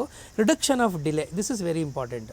ಮೂರನೇದು ಇನ್ನೊಂದು ಭಾಳ ಇಂಪಾರ್ಟೆಂಟ್ ಏನಪ್ಪ ಅಂದರೆ, ನೀವು ಮಾಡಬೇಕು ರೆಸ್ಪಾನ್ಸಿವ್ ಟ್ರೀಟ್ಮೆಂಟ್ ಬರಬೇಕು. ಅಂದರೆ ಇಮ್ಮಿಡಿಯೇಟ್ ರೆಸ್ಪಾನ್ಸ್ ಕೊಡುವಂಥದ್ದು ಆಗಬೇಕು. ಇದನ್ನು ಜಾರಿಗೆ ತಂದಾಗ ನಾವು ಹೇಗೆ ಮಾಡಬೇಕು ಅಂತಂದಾಗ ನಾವೇನು ಮಾಡೋದು, ಒಂದು ವಾಟ್ಸಪ್ ಗ್ರೂಪ್ ಮಾಡೋದು. ಆ ವಾಟ್ಸಪ್ ಗ್ರೂಪ್ನಲ್ಲಿ ಇಡೀ ನಮ್ಮ ಜಿಲ್ಲೆ ಎಲ್ಲ ವೈದ್ಯರು, paramedical staff, including private medical college ಎಕ್ಸ್ಪರ್ಟ್ಸ್ಗಳನ್ನ ಕೂಡ ಸೇರಿಸ್ಕೊಂಡು ಇವತ್ತಿಗೂ ರಾತ್ರಿ 12 ಗಂಟೆಗೆ 1 ಗಂಟೆಗೆ ನಮ್ಮ ಮೆಸೇಜ್ಗಳು ಬರುತ್ತೆ. ಅದರಲ್ಲಿ ಮಾನಿಟ್ರ್ ಮಾಡ್ತೀವಿ. Each and every case we are monitoring on this. ಹಿಂಗೆ ಮಾಡಿದ್ರಿಂದಾಗಿ ನಿಮಗೆ ಆಶ್ಚರ್ಯ ಆಗುತ್ತೆ. ಕಳೆದ ವರ್ಷ 18 ಇದ್ದಂಥ ನಮ್ಮ ಪ್ರಮಾಣ ಸಂಖ್ಯೆ, ತಾಯಿ ಮರಣದ ಪ್ರಮಾಣ ಸಂಖ್ಯೆ ಕೇವಲ 4ಕ್ಕೆ ಇಳಿದಿದೆ. ಈ ವರ್ಷ 4ಕ್ಕೆ ಇಳಿದಿದೆ. ಇದೇ ಮಾಡೆಲನ್ನು ನೆಕ್ಸ್ಟ್ ನಾವೀಗ IMR ಅಂದರೆ ಈ ಶಿಶು ಮರಣ ಪ್ರಮಾಣವನ್ನು ಇಳಿಸಲು ಕೂಡ ನಾವು ಅದನ್ನು ಯೋಚನೆ ಮಾಡ್ತಾ ಇದ್ದೀವಿ. ಇದೇ ಮಾಡೆಲನ್ನು ಅದಕ್ಕೂ ಕೂಡ ಅಪ್ಲೈ ಮಾಡಲಿಕ್ಕೆ ನಾವು ಕ್ರಮ ತಗೋತಾ ಇದ್ದೀವಿ. ಯಶಸ್ಸು ಸಿಗಲಿ ಅಂತ ಹೇಳ್ತಾ, ಕೋಲಾರದಲ್ಲಿ ಹಲವಾರು ಸಾಧನೆಗಳು ಮಾಡಿದ್ದೀರಾ. ಸಮಯ ಕಡಿಮೆ ಇರೋದು ಇನ್ನೊಂದು ಮುಖ್ಯವಾದ ಸಾಧನೆ ಇದೆ, ಚಿನ್ನದಾತರು ಅಂತ ಹೇಳಿದ್ರಿ. ಹಾಗೆ ಅನ್ನದಾತರಿಗೂ ಕೂಡ ಅವರ ಸಮಸ್ಯೆಗಳನ್ನ ಪರಿಹಾರ ಮಾಡಲಿಕ್ಕೆ ಅಗ್ರಿ ಕ್ಲಿನಿಕ್ ಅಂತ ಪ್ರಾರಂಭ ಮಾಡ್ತೀರಾ. ಅದ್ರ ಬಗ್ಗೆ ಸಂಕ್ಷಿಪ್ತವಾಗಿ. ಅಗ್ರಿ ಕ್ಲಿನಿಕ್ ಭಾಳ ಸಿಂಪಲ್. ಈಗ ನಿಮಗೆ ಏನಾದ್ರು ಕಾಯಿಲೆ ಬಂದರೆ ಎಲ್ಲಿ ಹೋಗ್ತೀರಿ? ಕ್ಲಿನಿಕ್ ಹೋಗ್ತೀವಿ, ಡಾಕ್ಟರ್ ಹತ್ರ ಹೋಗ್ತೀವಿ. ಈಗ ನನ್ನ ಗಿಡ ಮರಗಳಿಗೆ ಕಾಯಿಲೆ ಬಂದರೆ ಎಲ್ಲಿಗೆ ಹೋಗಬೇಕು? ಉತ್ತರ ನನಗೆ ಸಿಗಲಿಲ್ಲ. ಸರಳವಾದ ಪ್ರಶ್ನೆ. ಹೌದು. ರೈತರು ಅನುಭವದಿಂದ ಅವರು ವ್ಯವಸಾಯ ಮಾಡ್ತಾ ಕೃಷಿ ಮಾಡ್ತಾ ಇದ್ದಾರೆ, ಆಯಿತಾ. ಈಗ ಅವ್ರು ಏನಾಗ್ತಾ ಇದೆ, ಒಂದು ಗಿಡಕ್ಕೆ ಕಾಯಿಲೆ ಬಂತು, ರೋಗ ಬಂತು, ಆ ರೋಗಕ್ಕೆ ಅವರು ಕ್ವಾಲಿಫೈಡ್ ಡಾಕ್ಟರ್ ಹತ್ರ ಹೋಗೋಕೆ ಆಗ್ತಾ ಇಲ್ಲ. ಅವ್ರು ಹೋಗ್ತಿರೋದು ಎಲ್ಲಿಗೆ, ಒಬ್ಬ ಫರ್ಟಿಲೈಸರ್ ಅಂಗಡಿಗೆ ಹೋಗ್ತಾ ಇದ್ದಾರೆ. ಆ ರಸಗೊಬ್ಬರ ಅಂಗಡಿಗೆ ಹೋಗ್ಬಿಟ್ಟು, ಅಲ್ಲಿ ಕೆಮಿಕಲ್ ಫರ್ಟಿಲೈಸರ್ ಅಂಗಡಿಗೆ ಹೋಗ್ಬಿಟ್ಟು ಅವ್ರು ಯಾವುದೋ ಒಂದು ಸಜೆಸ್ಟ್ ಮಾಡ್ತಾರೆ, ಅವನು ಬೇಕಾದ ಕಂಪ್ನಿದು, ಅದನ್ನು ತಂದು ನಾವಿಲ್ಲಿ ಹಾಕ್ತಾಯಿದ್ದೀವಿ. ಈ ಕಾಯಿಲೆ ಯಾಕೆ ಬಂತು, ಈ ಕಾಯಿಲೆಯ ಲಕ್ಷಣಗಳೇನು, ಇದು ಹೇಗೆ ಹೋಗಲಾಡಿಸಬೇಕು ಅನ್ನೋದು ಎಲ್ಲೂ ಇಲ್ಲ. ಅದಕ್ಕೋಸ್ಕರ ನಾವು ನಮ್ಮ ಜಿಲ್ಲೆಯಲ್ಲಿರ್ತಕ್ಕಂಥ ಸದ್ಯಕ್ಕಿರ್ತಕ್ಕಂಥ ರೈತ ಸಂಪರ್ಕ ಕೇಂದ್ರಗಳು ಅದೆಲ್ಲ ನಮ್ಮಲ್ಲಿ ಹೋಬಳಿಗಳಲ್ಲಿದೆ, 37 ಹೋಬಳಿಗಳಲ್ಲಿದೆ. ಅಲ್ಲಿ ನಾವು ಈ ಒಂದು ಸೌಲಭ್ಯವನ್ನು ರೈತರಿಗೆ ಕೊಡಬೇಕು. ರೈತರು ಕೃಷಿ ಮಾಡುವಾಗ ನಮ್ಮಲ್ಲಿ ತೋಟಗಾರಿಕೆ ಬೆಳೆ ಜಾಸ್ತಿ ಕೋಲಾರದಲ್ಲಿ. ಆ ತೋಟಗಾರಿಕೆ ಬೆಳೆಯಲ್ಲಿ ಯಾವುದೇ ಒಂದು ಕಾಯಿಲೆ ಬಂದರೆ ಅದನ್ನು ನಿಭಾಯಿಸೋದು ಹೇಗೆ, ರೋಗ ನಿರ್ವಹಣೆಗೆ ಮುಂಚೆ ನಾವು ಏನೇ ಕ್ರಮಗಳು ತಗೋಬೇಕು, ರೋಗ ಬಂದಾಗ ಹೇಗೆ ನಿರ್ವಹಣೆ ಮಾಡಬೇಕು ಅನ್ನೋದನ್ನು ವೈಜ್ಞಾನಿಕವಾಗಿ ಆ ನಾಲೆಡ್ಜ್ ನಮಗೆ ಸಿಗೋದಾದರೆ, ನನಗೆ ಆಕ್ಸೆಸಿಬಿಲಿಟಿ ಸಿಗೋದಾದರೆ, ಬಹುಶಃ ನನ್ನ ಏನೋ ರೋಗಗಳಿಂದ ನನ್ನ ಬೆಳೆಗಳನ್ನು ರಕ್ಷಣೆ ಮಾಡಲಿಕ್ಕೆ ಭಾಳ ಸುಲಭ ಆಗ್ತದೆ. ಈ ಒಂದು ಕಾನ್ಸೆಪ್ಟ್ ಇಟ್ಕೊಂಡು ಎಗ್ರಿ ಕ್ಲಿನಿಕ್ ಅನ್ನೋದನ್ನು ನಾವು ಒಂದು DPR ರೆಡಿ ಮಾಡಿ ಸರ್ಕಾರ ಕೂಡ ಕಳಿಸ್ಕೊಟ್ಟಿದ್ದೀವಿ. ಕೃಷಿ ಇಲಾಖೆಯ ಒಂದು ಎಕ್ಸಾಮಿನೇಷನಲ್ಲಿ ಆ ಪ್ರಸ್ತಾವನೆ ಇದೆ ಅಂತ ನನಗೆ ಗೊತ್ತಾಗಿದೆ. ಎಸ್, ಕಾರ್ಯಕ್ರಮದ ಕೊನೆ ಹಂತಕ್ಕೆ ಬರ್ತಾ ಇದ್ವಿ. ಈ ಪ್ರಶ್ನೆ ಕೇಳಲೇಬೇಕು. ತಾವು ವಿವಾಹ ಆಗಿದ್ದ ಆಗಲೇ ಅಂತ ಅರ್ಲಿ ಅಂತ ಹೇಳಿದ್ರಿ ಕೂಡ 18 ಜಿಲ್ಲೆಗಳಲ್ಲಿ ಸೇವೆ ಮಾಡಿದ್ದೀರಾ. ಸೊ ಈ ಸುದೀರ್ಘ ಕೌಟುಂಬಿಕ ಜೀವನ, ಸಾರ್ವಜನಿಕ ಜೀವನದಲ್ಲಿ ಕುಟುಂಬಕ್ಕೆ ಸಮಯವನ್ನು ಹೇಗೆ ಹೊಂದಿಸ್ಕೋತೀರಾ? ತಮ್ಮ ಕುಟುಂಬದ ಪರಿಚಯವನ್ನು ಮಾಡಿಕೊಡೋದಾದ್ರೆ. ಅದೇ, ನಮಗೆ ಕುಟುಂಬನೇ strength. Family is my strength. ಯಾಕೆಂದರೆ ನನ್ನ ತಂದೆ ತಾಯಿ ನಮ್ಗೆ ಹಾಕ್ಕೊಟ್ಟಿದ್ದು ಬೇಸೆ ಅದನ್ನು. ಈಗ ನಮ್ಮ ತಂದೆ ತಾಯಿ ಇಬ್ಬರೂ ಇಲ್ಲ, ತೀರ್ಕೊಂಡಿದ್ದಾರೆ. ನನ್ನ ಕುಟುಂಬ ಮೈಸೂರಲ್ಲಿರ್ತದೆ. ನನ್ನ ಶ್ರೀಮತಿ ಶೀಲಾ ರವಿ ಅಂತೇಳಿ, ಅವರು ಇಂಗ್ಲೀಷ್ ಪ್ರೊಫೆಸರ್ ಆಗಿದ್ದರು, ಮೈಸೂರಿನವರೇ. ಅವರೂ ಇಂಗ್ಲೀಷ್ ಪ್ರೊಫೆಸರ್ ಆಗಿ ಒಂದು ಖಾಸಗಿ ಕಾಲೇಜಿನಲ್ಲಿ ಕೆಲಸ ಮಾಡ್ತಾಯಿದ್ರು. ಸುಮಾರು 20 ವರ್ಷ ಕೆಲಸ ಮಾಡಿ ಆಮೇಲೆ ಅವರು ಸಾಕು ಅಂತ ಹೇಳಿ ಈಗ ಮನೆಯಲ್ಲಿದ್ದಾರೆ. ಒಂದಷ್ಟು ತೋಟ ಮಾಡಿಕೊಂಡು ಕೃಷಿನಲ್ಲಿ ಅವರು ಸಂಪೂರ್ಣವಾಗಿ ತೊಡಗಿಸ್ಕೊಂಡಿದ್ದಾರೆ. ನನಗೆ 2 ಮಕ್ಕಳಿದ್ದಾರೆ, 2 ಗಂಡು ಮಕ್ಕಳು. ದೊಡ್ಡವನ ಹೆಸರು ನಿತಿನ್ ಅಂತ, MR ನಿತಿನ್ ಅಂತ. ಅವನಿಗೆ ಈ ಪತ್ರಿಕೋದ್ಯಮದ ಬಗ್ಗೆ ಭಾಳ ಆಸಕ್ತಿ ಇದ್ದರಿಂದ ಮಣಿಪಾಲ್ ಇನ್ಸ್ಟಿಟ್ಯೂಟ್ ಆಫ್ ಕಮ್ಯುನಿಕೇಷನ್ಸಿಂದ ಅವರು MS ಕಮ್ಯುನಿಕೇಷನ್ಸ್ ಮಾಡಿ ಈಗ ಕಮ್ಯುನಿಕೇಷನ್ ಸ್ಪೆಷಲಿಸ್ಟ್ ಆಗಿ ಮಾಧ್ಯಮದಲ್ಲೂ ಇದ್ದರು, ಎಲೆಕ್ಟ್ರಾನಿಕ್ ಮಾಧ್ಯಮದಲ್ಲಿ. ಈಗ ತಮ್ಮದೇ ಆದಂಥ ಒಂದು ಕಂಪನಿಯನ್ನು ಮಾಡಿಕೊಂಡು ಬೆಂಗಳೂರಿನಲ್ಲಿ ಅವರು ಕೆಲಸ ಮಾಡ್ತಾಯಿದ್ದಾರೆ. ಅವರ ಮದುವೆ ಆಗಿದೆ. ಅವ್ರ ವೈಫು ಕೂಡ ಕಾರ್ಪೊರೇಟ್ ಕಮ್ಯುನಿಕೇಷನ್ಸ್ನಲ್ಲಿ MS ಮಾಡಿದ್ದಾರೆ. She is from Odisha. So ಅವರಿಬ್ಬರು ವಿಶ್ವಾಸದಿಂದ ಪ್ರೀತಿ ಇಟ್ಟು ಮದುವೆ ಮಾಡ್ಕೊಂಡು ಚೆನ್ನಾಗಿದ್ದಾರೆ. ನನ್ನ 2ನೇ ಮಗ, ಅವನು ಈಸ್ MBA ಫೈನಾನ್ಸ್ ಮೈಸೂರಲ್ಲೇ ಮಾಡ್ಕೊಂಡು ಈಗ ಒಂದು ಖಾಸಗಿ ಕಾಲೇಜಿನಲ್ಲಿ ಫೈನಾನ್ಸ್ ಟೀಚ್ ಮಾಡ್ತಾರೆ, ಡಿಗ್ರಿ ಕಾಲೇಜಿಗೆ. ಸೊ ಅವನು ಮದುವೆ ಮಾಡ್ಕೊಂಡಿದ್ದಾನೆ, ಹುಡುಗಿನ ಸಂತೋಷವಾಗಿ ಇದ್ದಾರೆ. ನಾವು ಯಾವಾಗಲೂ ಅಷ್ಟೇ, ನಾನು ಬೆಂಗಳೂರು ಬಂದಾಗ ದೊಡ್ಡ ಮಗನ ಜೊತೆಲಿ ಇರ್ತೀನಿ. ನನ್ನ ಚಿಕ್ಕ ಮಗ ಅವ್ರ ತಾಯಿ ಜೊತೆಲಿ ಇರ್ತಾರೆ. ಚಿಕ್ಕ ಮಗ ಸೊಸೆ ಅವರು ಅವ್ರ ತಾಯಿ ಜೊತೆಲಿ ಇರ್ತಾರೆ. ಸೊ ಇಲ್ಲಿ ನಮ್ಮ ಕೋಲಾರದ ಮನೆಗೆ ಆಗ ಪ್ರತಿ ತಿಂಗಳಿಗೆ 1-2 ಸಾರಿ ಬರ್ತಾರೆ. ಒಂದು 3-4 ದಿನ ಇದ್ದು ಖುಷಿಯಾಗಿ ಅವರು ಹೋಗ್ತಾರೆ. ಸೊ ನಮ್ಮದು ಸಂತೃಪ್ತವಾದ ಜೀವನ. ಗುರು ಬ್ರಹ್ಮ ಗುರು ವಿಷ್ಣು ಗುರುದೇವ ಮಹೇಶ್ವರ ಗುರು ಸಾಕ್ಷಾತ್ ಪರಬ್ರಹ್ಮ ತಸ್ಮೈ ಶ್ರೀ ಗುರುವೇ ನಮಃ. ಅಯ್ಯೋ, ಯಾಕೆ ಈ ಶ್ಲೋಕವನ್ನು ಹೇಳ್ತಾ ಇದ್ದೀನಿ ಅಂತ ನೀವೆಲ್ಲ ಭಾವಿಸ್ತಾ ಇದ್ದೀರಾ?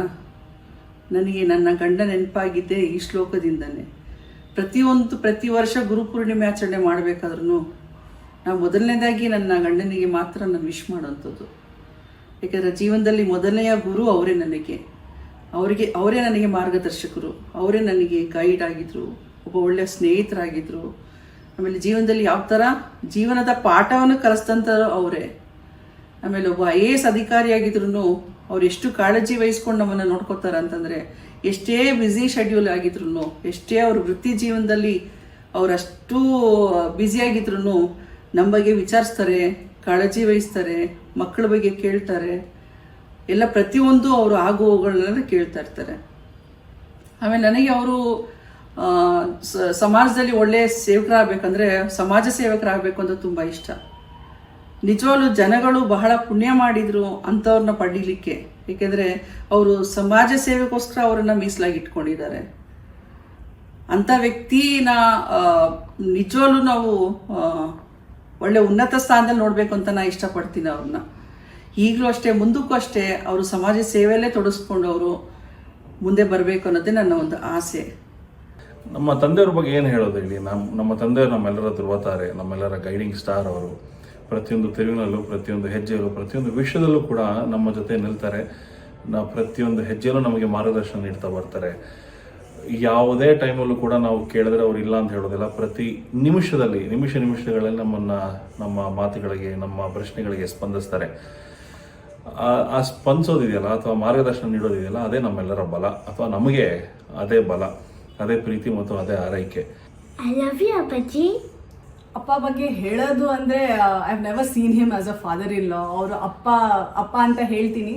ಸೊ ಅಪ್ಪ he could be the best or the coolest father in law ever in this world. ತಂದೆಯವ್ರ ಬಗ್ಗೆ ಹೇಳೋದಾದರೆ, ಮೊದಲಿಗೆ ಅವರು ಹಲವಾರು ಜಿಲ್ಲೆಗಳಲ್ಲಿ ಹಾಗೂ ರಾಜ್ಯದಲ್ಲಿ ಒಳ್ಳೆ ಸ್ಥಾನಗಳನ್ನು ಪಡೆದಿರುವ ಗೌರವ ಹಾಗೂ ಹೆಮ್ಮೆ ನಮ್ಮೆಲ್ಲರಿಗೂ ಇದೆ. ಅದರ ಜೊತೆಗೆ ಮನೆಯವ್ರ ಮೇಲೆ ಅವರು ತೋರಿಸೋ ಕಾಳಜಿ ಮತ್ತೆ ಅವ್ರಿಗೆ ಏನು ಬೇಕು ಬೇಡಗಳನ್ನ ಅರ್ಥ ಮಾಡಿಕೊಂಡು ಅವ್ರ ಕೈಲಾದಷ್ಟು ಪೂರ್ತಿ ಮಾಡಕ್ಕೆ ಅವರು ಪ್ರಯತ್ನ ಮಾಡ್ತಾರೆ. ಸೊ ನಾನು ಈ ಮನೆಗೆ ಸೇರಿ 3 ವರ್ಷ ಆಯಿತು. 3 ವರ್ಷದಿಂದ ನಾನು ನೋಡ್ಕೊಂಡ್ ಬಂದಿದ್ದೀನಿ. ಅವ್ರ ವ್ಯಕ್ತಿತ್ವ ಆಗಿರ್ಬೋದು, ಅವ್ರು ಹೇಗೆ ಅಧಿಕಾರದಲ್ಲಿ ತುಂಬಾ ಸ್ಟ್ರಿಕ್ಟ್ ಮತ್ತೆ ಡಿಸಿಪ್ಲಿನ್ ಆರ್ಗನೈಸ್ಡ್ ಆಗಿದ್ದಾರೆ. ಇಲ್ಲೂ ಕೂಡ ಅಷ್ಟೇ discipline and organised, but jovial ಆಗಿರ್ತಾರೆ ಮನೇಲಿ. ಫುಲ್ ತಮಾಷೆ ಮಾಡಿಕೊಂಡು ಮಾತಾಡ್ಸ್ಕೊಂಡೆಲ್ಲಾನು. ನನ್ನ ಪರ್ಸ್ನಲ್ ಚಾಯ್ಸಸ್ ಮತ್ತೆ ಇಂಟ್ರೆಸ್ಟ್ ಆಗಿರ್ಬೋದು, ಅದಕ್ಕೆ ಯಾವತ್ತೂ ರಿಸ್ಟ್ರಿಕ್ಟ್ ಮಾಡಿಲ್ಲ. ನಿನ್ನ ಕೈಲಿ ಯಾವತ್ತೂ ಆಗಲ್ಲ ಅಂತ ಹೇಳಿಲ್ಲ. ನೀನ್ ಕಲಿ ಮಗಳೇ, ನಿನ್ ಕೈಲಿ ಆಗುತ್ತೆ ಅಂತ ಹೇಳ್ತಾರೆ ಯಾವಾಗ್ಲೂ. ಎಲ್ಲದಕ್ಕೂ ಸಪೋರ್ಟಿವ್ ಅಂಡ್ ತುಂಬಾ ಎಂಕರೇಜ್ ಮಾಡ್ತಾರೆ ಎಲ್ಲಾ ವಿಷಯದಲ್ಲೂ. ಸೊ ನನ್ನ ಒಪಿನಿಯನ್ಸ್ ಆಗಿರ್ಬೋದು ಅವ್ರ ಹತ್ರ ನಾನು ಶೇರ್ ಮಾಡ್ತೀನಿ. ಅವ್ರು ಹಾಗೆ ಅದಕ್ಕೆ ಅಡ್ವೈಸ್ ಮಾಡ್ತಾರೆ. So he has always led by example. We are all proud for his career achievements, but even more proud for the person he is. ಮತ್ತಿನ್ನಷ್ಟು ಕಾಲ ಜನರ ಸೇವೆ ಮಾಡೋಕೆ ಅವಕಾಶ ಸಿಗ್ಲಿ ಅಂತ ಆಶಿಸ್ತೀನಿ. ಆಕಾಶವಾಣಿ ಮಂಗಳೂರು ಭಾವಗಾನ. ಡಾಕ್ಟರ್ MR ರವಿ ಅವರ ಕವನವನ್ನು ಶ್ರೀ ರಫೀಕ್ ಖಾನ್ ಅವರ ಸಂಗೀತ ನಿರ್ದೇಶನದಲ್ಲಿ ಹಾಡುವವರು ಶ್ರೀ ಮೌನೇಶ್ ಕುಮಾರ್ ಚಾವಣಿ. ಮತ್ತೆ ಮತ್ತೆ ಕೇಳಬೇಕೆನಿಸುತ್ತಿದೆ ಜೀವದೊಡತಿಯ ಗಾನವನು, ಎದೆಗೂಡಿನ ಬೆಚ್ಚನೆಯ ಸವಿಗಾನವನು. ಮತ್ತೆ ಮತ್ತೆ ಕೇಳಬೇಕೆನಿಸುತ್ತಿದೆ.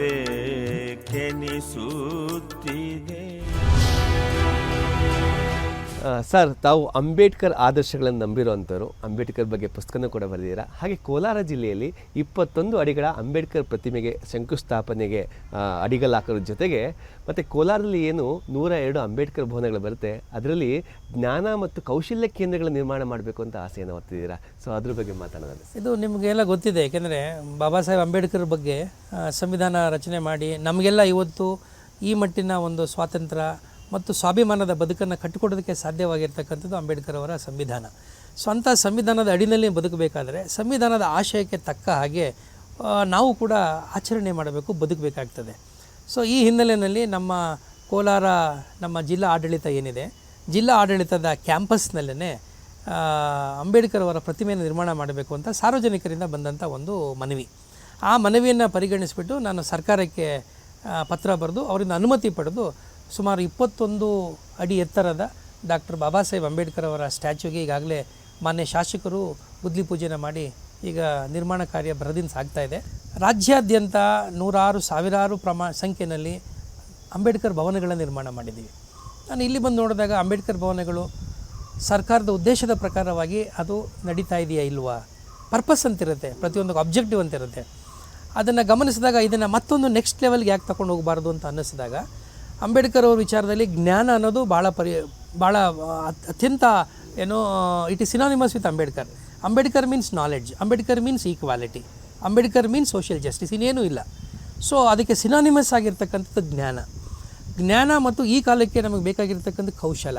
ಸೊ ಆ ಕಾರಣಕ್ಕಾಗಿ ನನಗನ್ನಿಸ್ತು ನಮ್ಮ ಜಿಲ್ಲೆಯಲ್ಲಿರ್ತಕ್ಕಂಥ 102 ಅಂಬೇಡ್ಕರ್ ಭವನಗಳನ್ನು ಡಾಕ್ಟರ್ ಅಂಬೇಡ್ಕರ್ ಹೆಸರಿನಲ್ಲಿ ಜ್ಞಾನ ಮತ್ತು ಕೌಶಲ ಕೇಂದ್ರಗಳನ್ನಾಗಿ ಅದನ್ನು ರೂಪಾಂತರ ಮಾಡಿದರೆ, ಪರಿವರ್ತನೆ ಮಾಡಿದರೆ ಗ್ರಾಮೀಣ ಪ್ರದೇಶದಲ್ಲಿರ್ತಕ್ಕಂಥ ಯುವಕರುಗಳಿಗೆ ಅವರಲ್ಲಿ ಜ್ಞಾನಾರ್ಜನೆಗೆ ಅವಕಾಶ ಆಗುತ್ತೆ ಮತ್ತು ಅವರಲ್ಲಿರ್ತಕ್ಕಂಥ ಬೇರೆ ಬೇರೆ ಥರವಾದಂಥ ಕೌಶಲ್ಯಗಳನ್ನು ಅಭಿವೃದ್ಧಿ ಮಾಡಲಿಕ್ಕೆ ಈ ಕೇಂದ್ರಗಳನ್ನು ಬಳಸ್ಕೋಬಹುದು ಅನ್ನುವಂಥ ಒಂದು ಕಾನ್ಸೆಪ್ಟ್ ಅಡಿನಲ್ಲಿ ಅದನ್ನು ಒಂದು ಯೋಜನೆ ತಯಾರು ಮಾಡಿ ನಾನು ನಮ್ಮ ಸಮಾಜ ಕಲ್ಯಾಣ ಇಲಾಖೆಗೆ ಕಳಿಸ್ಕೊಟ್ಟಿದ್ದೀನಿ. ಆ ಒಂದು ಪ್ರಸ್ತಾವನೆ ಕೂಡ ಸರ್ಕಾರದ ಒಂದು ಪರಿಶೀಲನೆಯಲ್ಲಿದೆ. ಎಸ್ ಸರ್, ತಮ್ಮ ಅಂತರಂಗದ ಅನೇಕ ವಿಷಯಗಳನ್ನ ನಾವು ತಿಳ್ಕೊಳ್ಳುವಂತೆ ಮಾಡಿದ್ರಿ. ಹಾಗೆ ಅನೇಕ ತಮ್ಮ ಸೇವಾ ಅನುಭವವನ್ನು ಕೂಡ ಹಂಚ್ಕೊಂಡ್ರಿ. ಕಾರ್ಯಕ್ರಮದಲ್ಲಿ ಭಾಗವಹಿಸಿದ್ದಕ್ಕೆ ದೂರದರ್ಶನ ಚಂದನ ವಾಹಿನಿ ಪರವಾಗಿ ತಮಗೆ ವಂದನೆಗಳು. ನಮಸ್ಕಾರ. ನಮಸ್ಕಾರ.